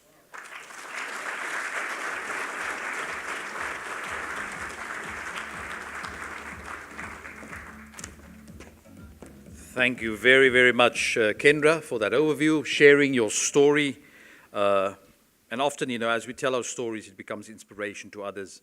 I'm reminded of the time when my dad and I went camping and we pitched a tent. And late that evening, we got into the tent and we almost fell asleep. And Dad woke me up in the middle of the night. He said, "Gillian, what do you realize when you look at the night sky?" I thought, well, I have to say something very intellectual. I said, "Dad, well, there's such a lot that we don't know." He looked at me and said, "Don't be daft, somebody stole our tent." But yeah, thank you for sharing that story. And I think we heard this evening that SKA is short for what? Square Kilometer Array. But I think we're going to change it. SKA is now See Kendra Achieve. So thank you very much for sharing, and thank you for taking us along on that journey. Ladies and gents, we have about 8 more awards to get through, and I'll try and do it as quickly as possible because, as you heard from Kendra, there are people who are getting hungry. So just for the moment, imagine a beautiful burger. And as your mouth gets dry, you realize that we still have 8 awards to go. All right, so we're going to move on to our next category, which is the Public Engagement with Research Award. The Public Engagement with Research Award recognizes outstanding contributions to public engagement with science and encourages academics to make their work and science and technology in general more accessible to the public. So I'm going to invite to the stage Dr. Mamoletsi Motsia, the Managing Director, NRF SASTA, together with Dr. Timothy Marango, the Executive Director, Research Council of Zimbabwe, to assist me in handing over the token. So this year, the Public Engagement with Research Award goes to Professor Ryan Blumenthal from the Department of Forensic Medicine at the University of Pretoria.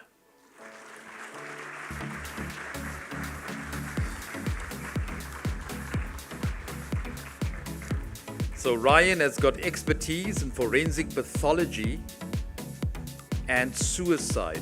You'll have to explain to me how you have expertise in suicide, because I see you still here. Right, so ladies and gentlemen, congratulations, our Public Engagement Research Award winner for 2023.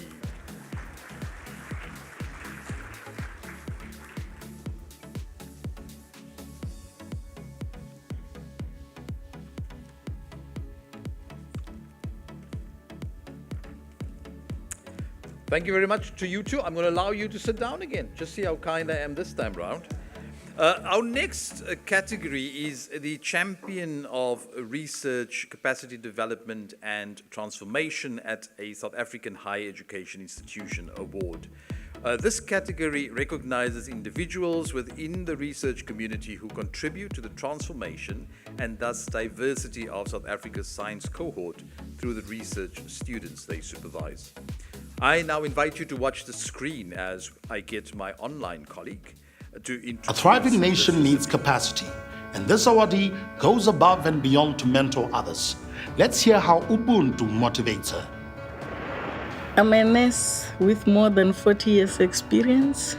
My research interest lies in indigenous knowledge system, HIV and AIDS, reproductive health, human rights and ethics. Based on the work that I'm doing, I am now a C3 NRF rated researcher. I am also a South African researcher in nursing, focusing on Ubuntu community model in nursing. The aim of this research is to instill the Ubuntu values among nursing professionals to help them to adapt the African philosophy as it reaffirms the ethics of care.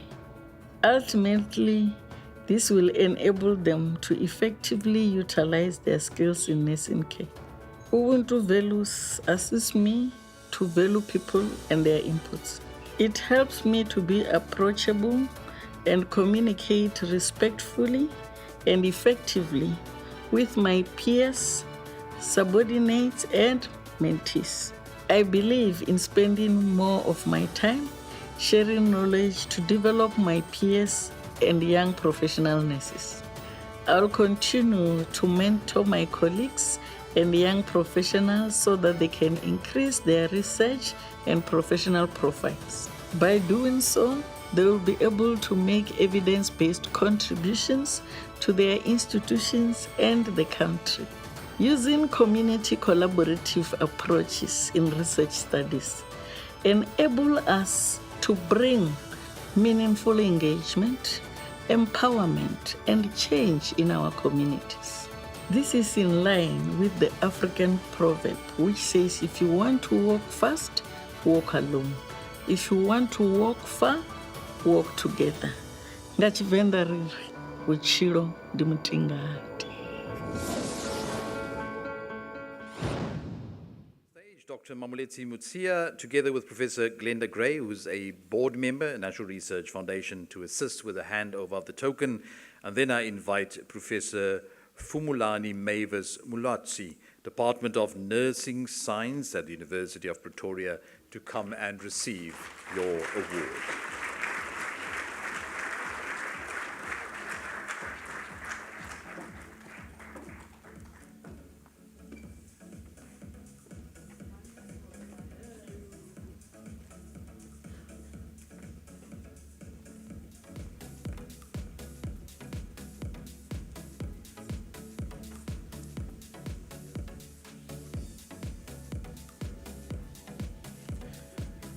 I wonder whether there was a memo that went around in terms of the color coding, because they're all dressed in black.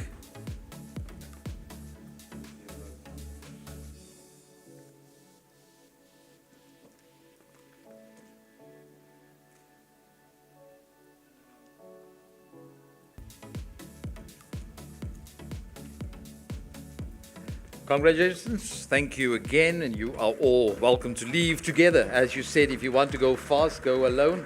If you want to go far, take people with you. Congratulations once again. Our next category is the Hamilton Naki Award, named after the self-taught surgeon who trained generations of medical students in surgical techniques. The Hamilton Naki Award honors individuals for achieving world-class research performance despite considerable challenges. So again, I invite you to watch the screen for the announcement. This year's Hamilton Naki awardee is a hugely inspirational person. He journeyed from humble origins to the top echelons of academic life. Here is his story. So I belong to two intellectual traditions, both of which I feel very much at home. On the one hand, I have been exposed to the study of religions at Temple University in America, where I did my doctorate, and this is my intellectual home at the university. On the other hand, I'm also part of the long intellectual history of Islam that I was exposed through Arabic and through my study of Islam. So in the best post-colonial tradition, I work with both these traditions. And I believe that one cannot understand Islam in the modern world without the benefit and the insights that you can get from both these traditions. And I demonstrate that in many of my works. My scholarly work shows the complexity and the richness of religious life in contemporary time. Allahu Akbar, Allahu Akbar. Ashhadu anna Muhammad. Since the revival of religion in different parts of the world, scholars are divided to what it means, what is the significance of this resurgence. Some believe that it is anachronistic to have religion in politics and in society and economics. Others believe no one should look at the transformation of the religion since it has reappeared. In my work on Islam since the 19th century, I have shown the transformation of the religious discourse in the context of colonial modernity. Compared to most people of color, I grew up in a well-to-do home. but I was never allowed to forget my place in the town of Brits. And this included insults when I would go to the post office or to the bank, or sometimes buying a small ice cream on the other side of the railway line. Once, with a group of friends, I went to the Crocodile River, and we were attacked by a group of young white boys who thought that they would get away with it, and they did. My work on moral economies in Africa has given me a different way to think about my background. In order to get a decent education in the town of Brits, one had to rely on community fundraising projects. These were for schools, for schoolyards, for laboratories, and also for soccer jerseys. All the people of the town, including my family, participated in this gift economy. My appointment at the University of Cape Town was supported by an endowment collected throughout the country by a group of traders who formed the Islamic Academy. I have contributed to a research culture through my writings, and I'm quite confident that some of them are going to be read for a long time. But more than my writings are the students that I have trained and who are now teaching in various universities and colleges in South Africa and actually beyond South Africa. Through them, I hope to have contributed to a research culture that I have desired for the Global South. Professor Glenda Gray, NRF board member, together with Mr. Imran Patel, the Deputy Director General at the Department of Science and Innovation, to join me on stage. And then I would love to invite Professor Abdul Qadir Tayyub from the Department for the Study of Religions at University of Cape Town to come and receive your tokens.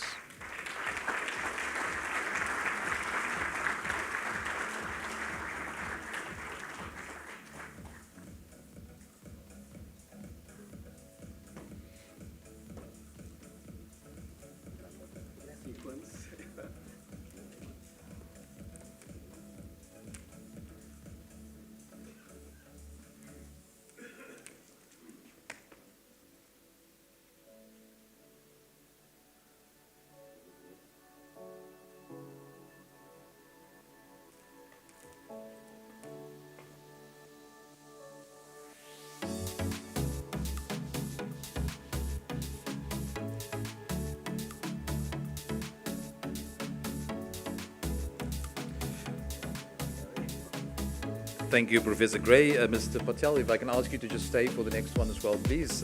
Professor Gray, thank you very much for your assistance.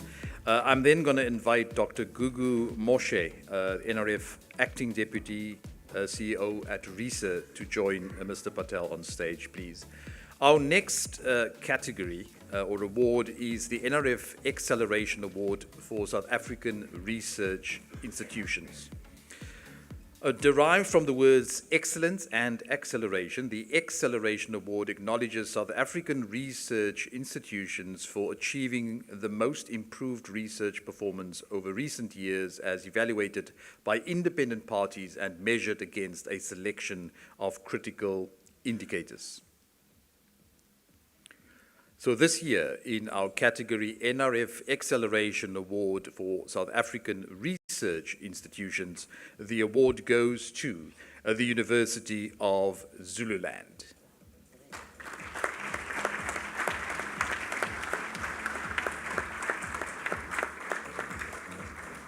If you can get a representative from the University of Zululand to come and receive the tokens, please. Or if you haven't received anything, just pretend that you are from Zululand.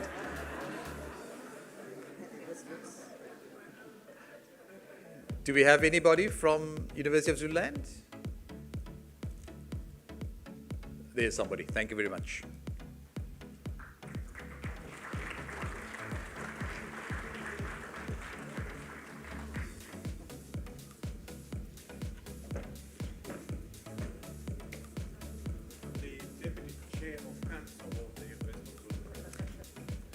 Andrew just says he's the Deputy Chair of Council at the University of Zululand.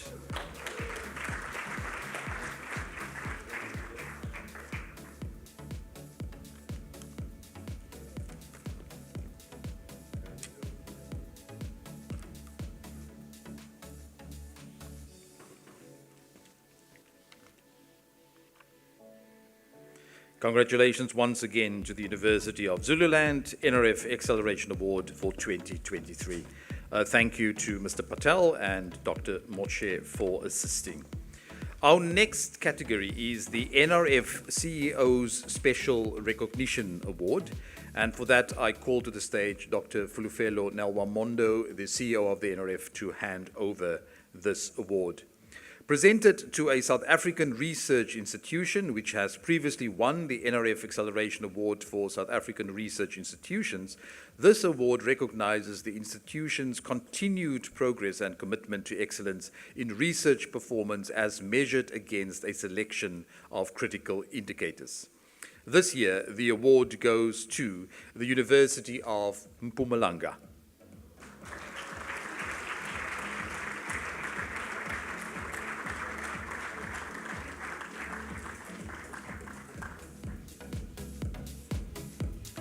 Do we have a representative from the University of Mpumalanga? I know that Andrew is also the deputy chair. No, just joking. Any representatives from the University of Mpumalanga? Sorry. Going once, twice. Doesn't seem to be anybody here who's willing to receive. All right, so we will make sure that the award gets to the leadership of the University of Mpumalanga. Thanks, Dr. Nelwamondo. Our next category is the Science Team Award. In recognition of the contributions, creativity, and achievements of a science team towards extending the boundaries of scientific research in Africa, producing science outcomes which have positively impacted society, and for the role they played in raising South Africa's international stature as a world-class research destination. I now invite you to watch the screen as we make the announcement. This year's science team embodies the spirit of collaboration and cooperation, proving that the whole is more than the sum of its parts. Let's see what they do. We started as the Center for Radio Astronomy Techniques and Technologies. Now, radio astronomy is a very techniques-intensive branch of science. A radio telescope, such as Meerkat, does not actually give you a direct image of the sky. Instead, you get the stream of numbers, terabytes and terabytes of data every hour, and then you need to do some fancy mathematics and software in order to convert that into an image of the sky. The problem is, these signals are corrupted on their way down to us by the atmosphere, by the electronics in the telescope, etc., etc. So we have to do a lot of work to undo these corruptions before we can actually make those beautiful images. And the devil of it is, the better your telescope, and Meerkat is this beautiful, exquisitely engineered machine, the more subtle problems you have to worry about. So that was our original mission at RAT, basically develop software and techniques to make these images better. But if you're doing that, then of course you're going to need scientists to test drive those techniques for you. Rhodes researchers and alumni were central to South Africa's entry into the international SKA project because of unique experience and knowledge gained in the development of Hartreo National Facility. They've also played a major role in the realization of the Meerkat radio telescope. Since its establishment, RAT has become a preeminent hub for training and research and innovation in radio astronomy, with its research products and alumni making a significant impact internationally. This award is the culmination of more than 5 decades of transformational radio astronomy research and development at Rhodes University. I'm one of the RAT researchers focused on science coming out of Meerkat and an alumnus of Soreo's Human Capital Development Program, which is an initiative started by Soreo's Kim de Boer, which makes groups like RAT possible in South Africa. My team's research area is extragalactic science, specifically galaxy clusters. These are the biggest things that we know of in the universe that are held together by gravity. They are very dynamic environments with many complex parts. We're trying to understand why some clusters shine in the radio band and others don't. So understanding the physics behind this and how the radio signals evolve with cluster properties and cosmic time. So in preparation for the SKA era, we're also investigating image analysis techniques with machine learning using Meerkat data as a testbed. The RAT Center has a growing and dynamic team of young radio astronomers who use the 21 centimeter line emission, also known as H1, to address some of the critical questions on galaxy evolution. H1 is the simplest, most abundant atom in space and a key ingredient in the star formation process. The high sensitivity and exquisite angular resolution of radio telescopes such as the Meerkat allows us to detect the 21 centimeter line in large-scale galaxy volumes. With these large data sets, we can study where galaxies form stars, how they evolve, and eventually become inactive, essentially studying to what extent nature and nurture play a role in regulating galaxy evolution. The knowledge exchange between the science and technical team at RED and its international collaborators has been vital in developing cutting-edge H1 analysis software and techniques. This gives us the ability to make detailed H1 galaxy images. Electromagnetic compatibility, EMC, is critical to minimizing interference, maximizing spectrum efficiency, and enabling the full benefits of wireless technology in radio astronomy and other fields. RAT are some of the most advanced radio frequency equipment for EMC metrology, which can be used to develop techniques to identify and mitigate interference. We are also involved in collaborative instrumentation projects, such as the Transient Array Radio Telescope, TAT. RAT is collaborating with CEREO to deploy TAT across the 8 SKA partner countries in Africa. When did the first stars and galaxies form? And how different were they from today? At the RAT Center, we're trying to answer these challenging questions. And we use radio telescopes to look back in time when the first stars and galaxies were formed, when the universe was likely only 100 million years old. We do this by searching for the faint 21 centimeter line emitted by the first hydrogen clouds. These observations require the construction of dedicated radiointerferometric arrays, like the precision array to probe the epoch of reionization and the hydrogen epoch of reionization array, both built in South Africa. The detection of the faint 21 centimeter signal requires a careful separation from the bright foreground emission and an exquisite calibration of the telescope response. In other words, an ideal ground where the RAT original mission meets science, and science needs RAT to happen in a walk together towards a Nobel Prize. All right, so I'm going to invite to the stage the Managing Director, NRF CEREO, Poncho Maruping, together with Professor Florencio Maulano, the Deputy CEO, FNI Mozambique, to assist with handing over the tokens. And then, obviously, to the stage, I would like to call from the Radio Astronomy Techniques and Technologies team at Rhodes University, Professor Oleg Smirnov.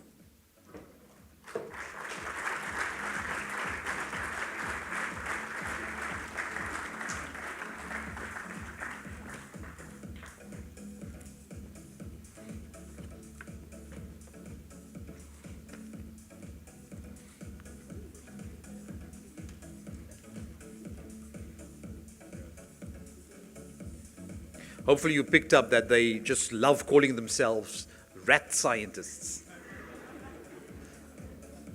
There used to be a pub in Makanda called the Rat and Parrot. Is that where you do most of your late night calculations? Fantastic. Congratulations once again, the recipient of the Science Team Award for 2023.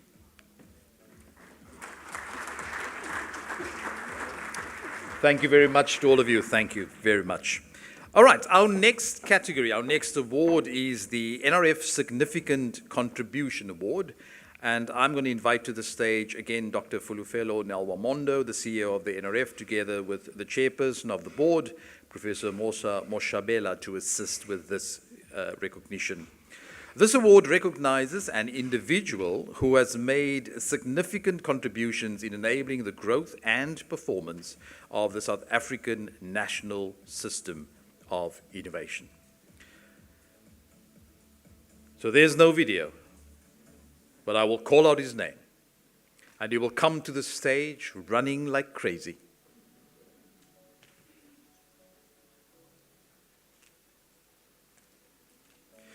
Apologies, I need to be corrected. Honourable Minister, if you would join the chairperson of the board, please, in just handing over the award, that would be fantastic. You're not the one receiving it, by the way. You are just the one handing over the award.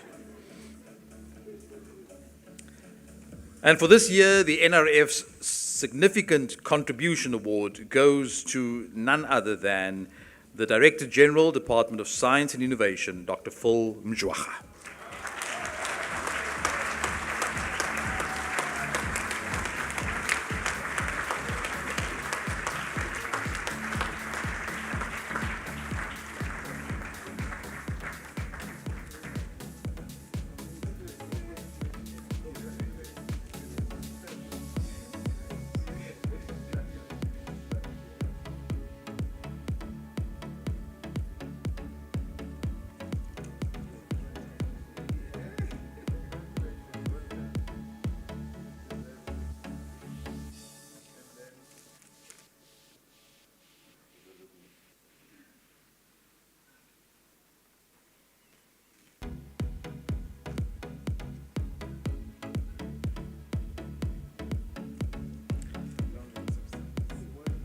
Congratulations once again. I don't know, Dr. Mjwara, would you like to say something? I know that Minister has been referring to you the whole evening.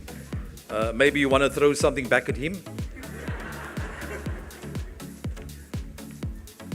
No, this is a great surprise, but just to thank all the science community, because this is not my award. People think that if you're a Director General, you do the work, but it's really just to work with yourselves to know what the science community needs, and we respond as the Department of Science and Innovation, and I've been very, very lucky to work with ministers who have listened to me as your representative to get the resources of what we need to do and what we have done. So thank you very much. How many years? Congratulations once again, Dr. Phil Mjwara, NRF Significant Contribution Award for 2023. Ladies and gents, we've come to the end of our program. We have one more category to go, and this is the Lifetime Achievement Award. This accolade is awarded to individuals considered to have made extraordinary contributions of international standard and impact to the development of science in and for South Africa over an extended period of time, and for the manner in which their work has touched and shaped the lives and views of many South Africans. Again, I invite you to watch the screen as we make the announcement. This Lifetime Achievement winner has dedicated her career to making mathematics accessible. Her groundbreaking teaching methods are preparing our young generation to compete in the fourth industrial revolution. Let's meet this remarkable researcher. I began my career as a secondary maths teacher in the early 1970s. In 1977, I joined the Sackett Trust, which was set up as a non-government, anti-apartheid educational organization. I wrote self-instructional mathematics materials that were first published in an educational supplement called People's College in Weekend World newspaper. Weekend World, and hence People's College, was banned on Wednesday, the 19th of October, 1977. And in the history books, this is known as Black Wednesday. We continued the work, publishing it now in Sunday Post, and aimed at a larger adult audience.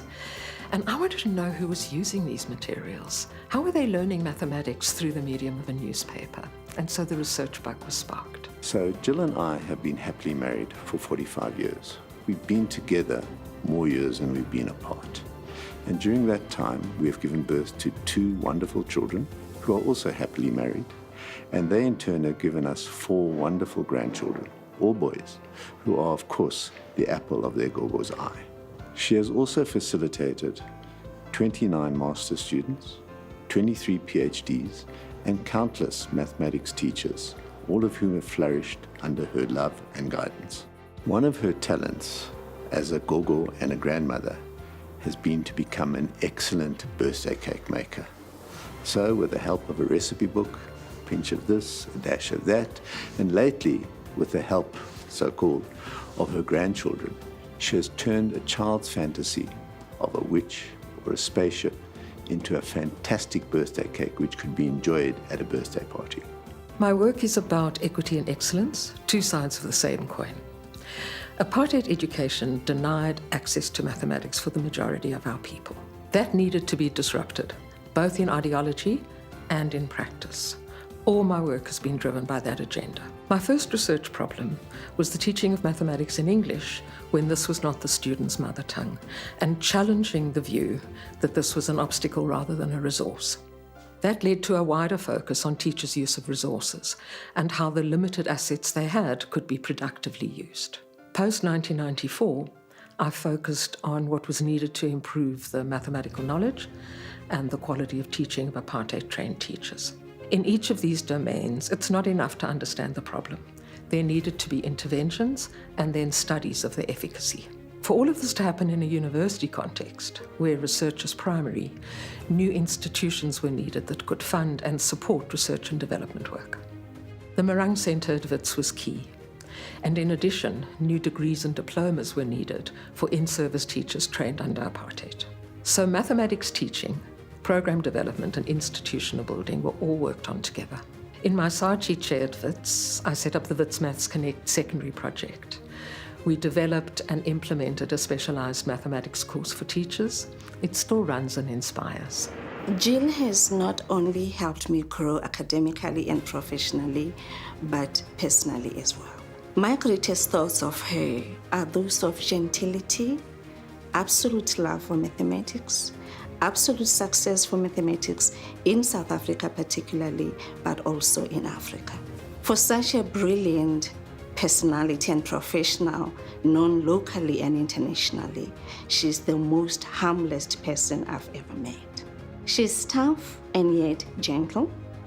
I have seen her enjoy my successes more than I do myself, and I will always be grateful for her leadership and mentorship. Jill's work has often involved incorporating the work of others, and so she's built on their work, brought it together, theorized it, added her own part, and then put it out there.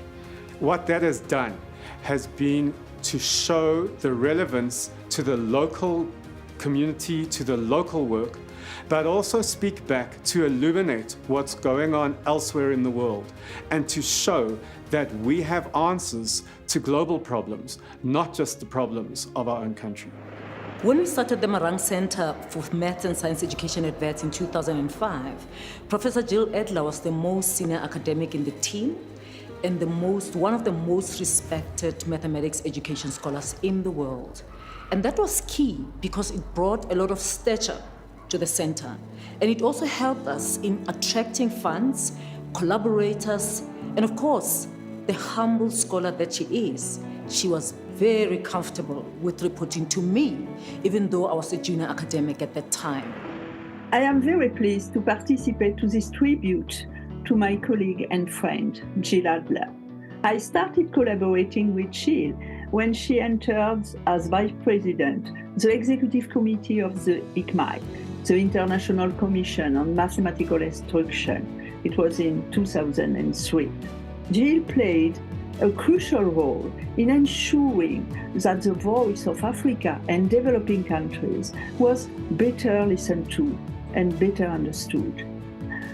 Thanks to her, a new ICMAI regional structure, AFRICME, was created in 2005. Thanks to her, the ICMAI study on teaching and learning mathematics in multilingual contexts was launched. Jill has been and continues to be a source of inspiration for me. I believe the work was pivotal in establishing maths education as a robust research field in South Africa, with increasing influence internationally. And critically, there are more children learning better mathematics from better mathematics teachers. Jill helped me to understand why learners struggle in mathematics in terms of the misconception that they commit in class. By misconception, I mean the errors, the mistakes that learners normally make. She made me to understand that they are part and parcel of teaching, and it's important to address them instead of ignoring them. I enjoy math because the resources are good and the teaching is phenomenal. Ever since I've started learning pure maths, I've realized that the subject is very open-minded, and this has greatly impacted my life because I'm able now to analyze and deal with real-life situations way quicker. I'd like to say to future educators, what might seem like challenges here are opportunities for making a difference both at home and abroad.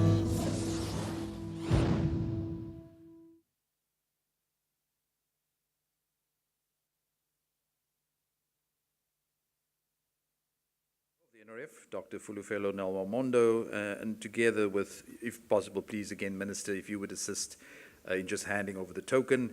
And then Gillian, seeing that it's lifetime, take your time, take your time. I invite you now to come to the stage. Professor Gillian Adler, our Lifetime Achievement Awardee for 2023.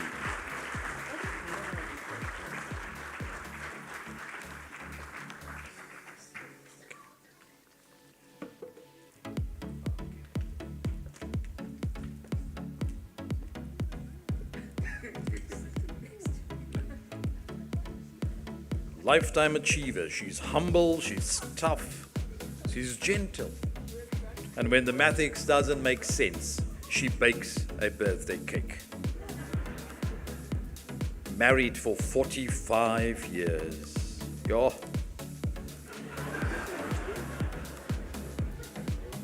Somebody said the other day, if you don't know the difference between complete and finished, if you marry the correct spouse, you are complete. But if you marry the wrong one, you are finished. And if you marry someone who loves shopping, then you are completely finished.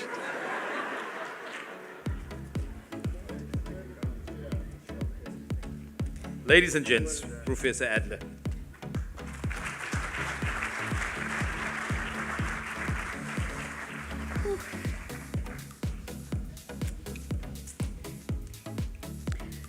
Wow.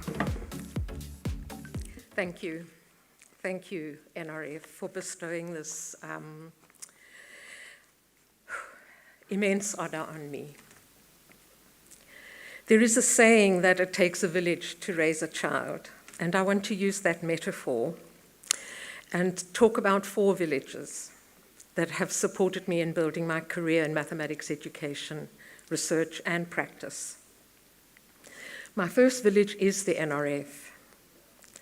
The NRF has been the bedrock of my research post my PhD through multiple research grants over many years, supporting empirical work, graduate students, as well as opportunities for international conference participation, because that's also important beyond publications for influencing research. I'm particularly grateful for the Saatchi chair that I held from 2010 to 2019.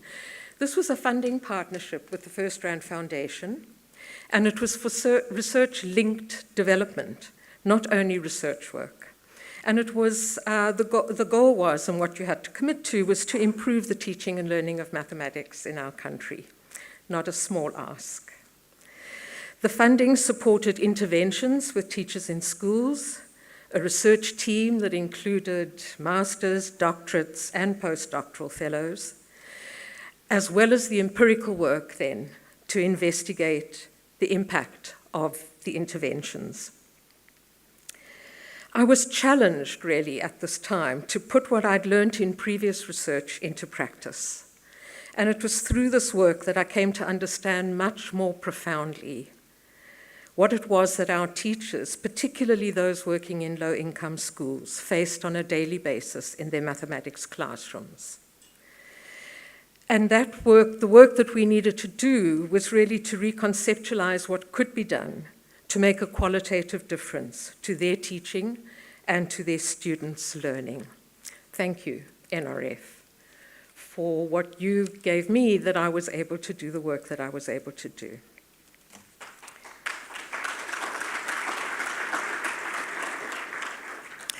My second village, maybe villages, were the research and practice communities that I've worked with. I've had the privilege through my career of working with phenomenal colleagues and postgraduate students, as well as practicing teachers, and so many teachers welcomed me into their classrooms so that I could learn with them about their teaching and their students' learning.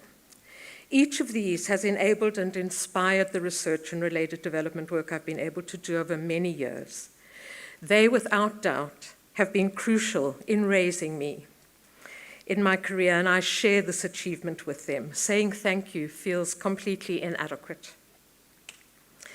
I wish I could name all the amazing people that I've worked with, And while it's probably dangerous, unwise, to select a few, I do want to single out a few who've been pivotal in my journey.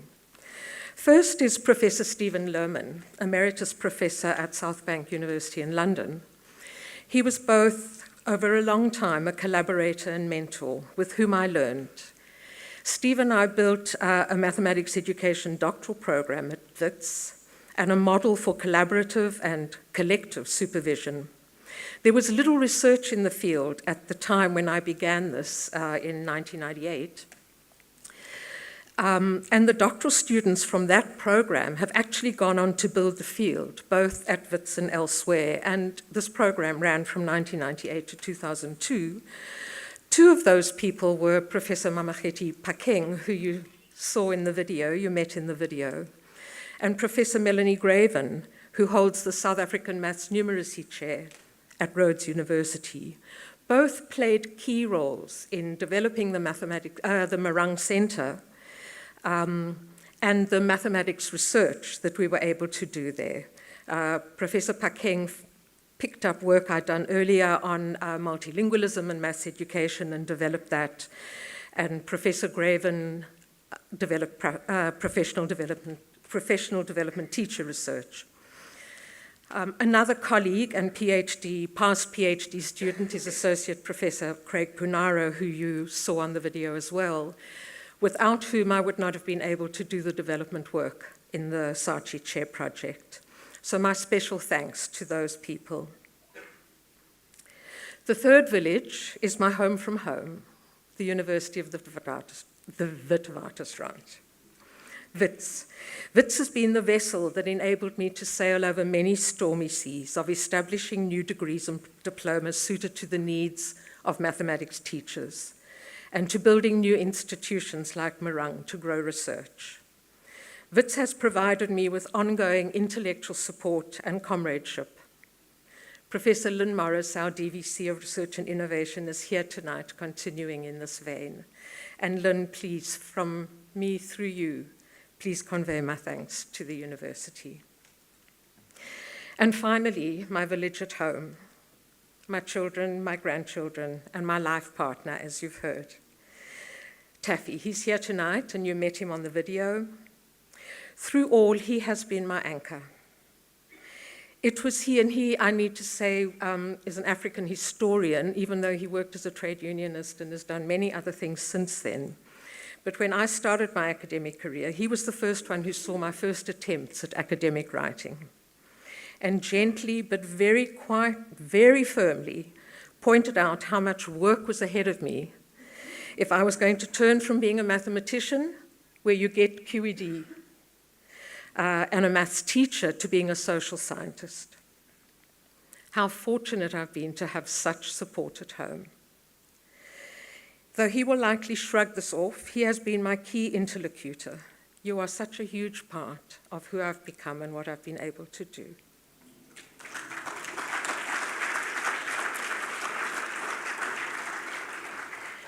I thank you all, and especially those in the video who gave time to add to this special event.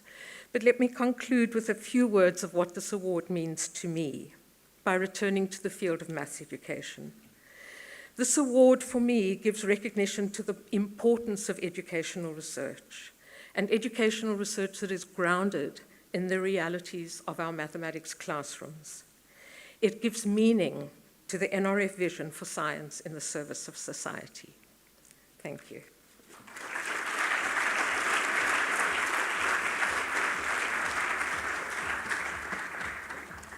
Congratulations once again, our Lifetime Achiever awardee for 2023, Professor Gillian Adler.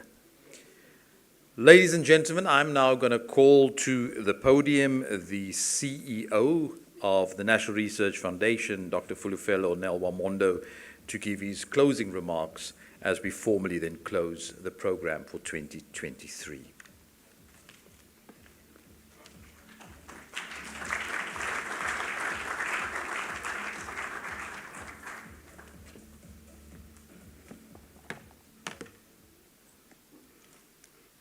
Program Director, Dr. Arense, Minister of Higher Education, Science and Innovation, Dr. Nzimande, and allow me to cut corners today and say all protocols observed. It could be career limiting, I know, but we have been talking about the stars, colleagues, from the SKA project. How many of you have heard of the concept or a phrase where somebody says, something happens once in a blue moon? You have heard that? I want to tell you something that you might not know, and I know that there are two people who know about this today. I'm happy to point out that today, on the 31st of August, 2023, you are experiencing what is called the blue moon. This is that once at a time, they meant this day. So what happens in the blue moon? It's firstly a very rare occurrence of having the second full moon in 1 month. So if you go outside and you watch the sky, you will see full moon, and this is the second full moon in this month of August. An amazing thing, isn't it? I'll tell you the significance of that. Moreover, this blue moon of today is also a super moon, which means it is much closer to Earth than normal. This also coincides with the planet Saturn, which sits in the planetary position closest to the Earth for the year 2023. And I can tell you, the next time this thing will happen will be in the year 2037. So to the awardees, I want to just say, if you just use those facts, that should tell you how special you are and how special this occasion is. It will never be repeated in the next so many years. So to Jill and to the DG, I don't know whether you have anything to do with that, but I think your recognition talks significantly to the impact that I think the society and how the world is responding to that sees in you. I'm grateful, colleagues, to be standing here on this very special occasion, and allow me to start by expressing my appreciation to the Minister, Dr. Nzimande. We're very thankful, as always, for your leadership and the commitment that you've always made in supporting our national system of innovation, but also for the keynote that was very illuminating. Thank you very much, Minister. Let me also thank Dr. Knowles for sharing with us the SKA journey. That's very much appreciated. DG, let me thank you very much. And again, today I'm thanking you also as an awardee. The NRF has over many years benefited from your guidance and your leadership and the support that we've always received from the department. Of course, we are working on building the same vision, and we really appreciate what you've done for us. I want to thank the leadership of various science councils. I won't go into the names. There are a lot of CEOs of sister science councils here. Let me thank you for the commitment to advancing the science and this knowledge plan that we have for this country. And we're working together, we're collaborating in various forms, and we really appreciate your support in coming and you coming into these awards. I also want to thank the heads of the science councils on the African continent, with whom I had a pleasure of having a very successful meeting this afternoon, Honorable Minister, and we advanced some of the issues that you had put on my table as a challenge, amongst others looking into aspects of creating an Africa Research Fund.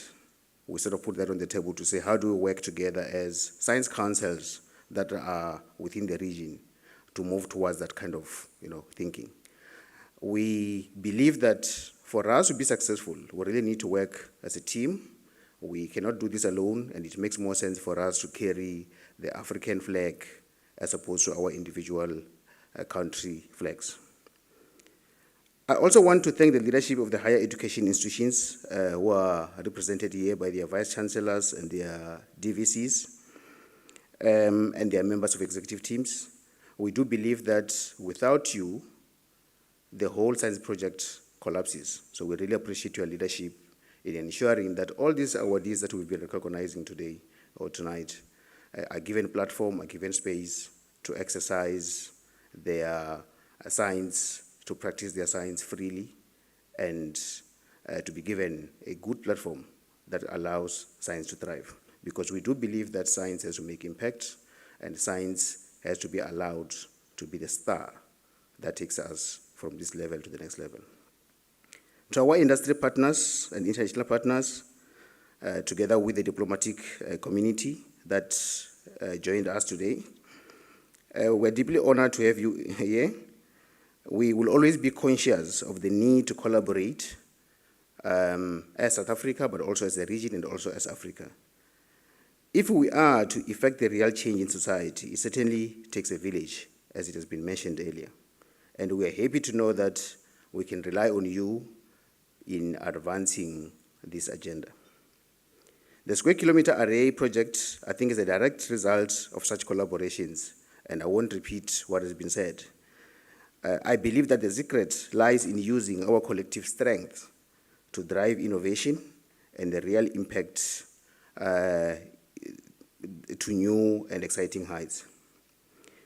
To all the 2023 NRF Award recipients, the reason we gathered here today or tonight is to really stop and recognize you for the work that you've been doing. But there's more to that. We're encouraging you to do more. So we're expecting much more from you, because that's the only way that we can actually use this science to change their lives. Honorable Minister, I had a privilege of actually hosting the awardees this morning, and we had a 3-hour session where we started saying, let's look into some of the problems that we have in the society, in the science system, and see how we can use science to address those issues. Again, I'm very much comforted by the discussions, and I believe that more is yet to come. It is very important for the NRF to continue recognizing and acknowledging the contribution made by our country's remarkable scientific cohorts, our researchers, and the institutions who have committed themselves to expanding the frontiers of our knowledge to create a better and a more sustainable future for all members of our society. I would like to also thank the academics and the researchers who play a very significant role. If you look at all these awards that we have, they go through a very detailed and thorough peer review process. It be in the rating, you look at how that works. We work with the peers who contribute to offer their time to do the reviews, and I just want to acknowledge that component. But at the same time, I also want to recognize a number of people who play a significant role in the panels that review this. So you have reviewers who sort of work postally, and you also have reviewers who will then be called into the NRF to do the reviews as a panel who evaluate the postal reviews. But I also want to acknowledge one particular person, Prof. Valerie Caulfield, who has chaired the adjudication panel that evaluated all these recipients. In the areas where there were calls, where people submitted nominations, we had to put a panel to review that, and she chaired that panel with a number of other panelists, and they came to this very tough conclusion of who the awardees are. So thank you very much for assisting us on that. I also want to thank the NRF staff members who play a very significant role in ensuring that it be your grants, it be your rating, it be anything that you rely on the NRF on. They ensure that that happens on time, hopefully. They ensure that your grants are paid. They ensure that things take place. And I will fail in my duty if I don't recognize the amount of work that they put behind all these tasks to ensure that everything works. Let me also recognize my wife, Zeray, who has joined me tonight. Thank you very much for your support. I want to also ask us to just give a round of applause to the program director who did an amazing job today. Well done, as always. So as I conclude, distinguished guests, I'm very thankful that you were able to share this incredible evening with us. Like I said, maybe you didn't even know that it's going to be a very special day, a special blue moon day, and so on. But I'm really happy that you chose to be here. We also appreciate the continued support you have extended to the NRF in pursuit of our shared commitment to bettering the lives of people of Africa, bettering the lives of people of South Africa, or bettering people of our villages, however way that you can look at it, through science, because we believe that science is there to make that impact. Today is the last day of Women's Month. So as we end the month, I just want to remind everyone that we might have behaved very well over the Women's Month, and now we're saying tomorrow we'll start a new month. Let it stay within our hearts that it's not just about Women's Month, but we need to be very much committed to ending gender-based violence and to work very hard to promote gender equality. And that task lies on all of our shoulders, men and women alike. Although women on the one side are victims, but I think we have to work together on this part. So with these colleagues, I just want to thank everyone once more, and I want to say, have a very great evening. We are going to come to an end of this session. There will be something to drink, something better than Coca-Cola in some areas. And once you have that, please drink responsibly, don't drink and drive. And let me thank you again once more. Good evening.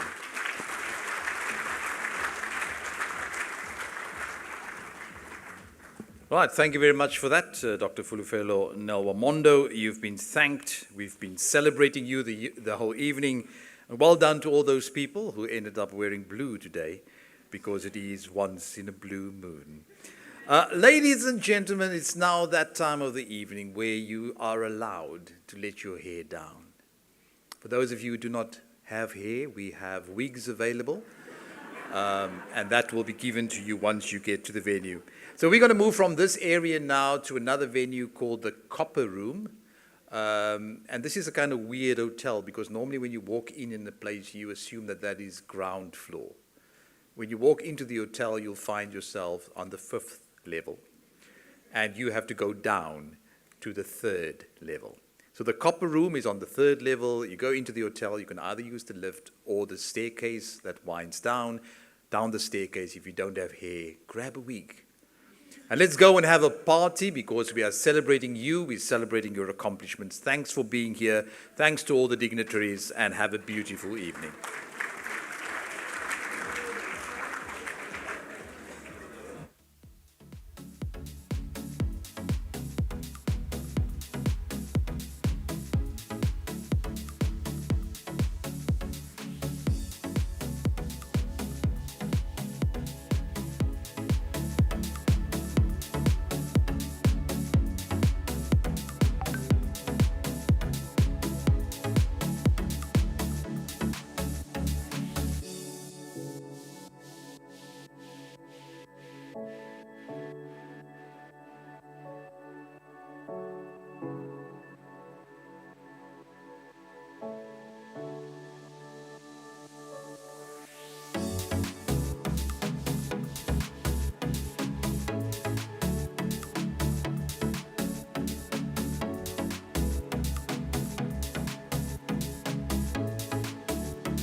Jerusalem, ikayalami, ngilondoloze.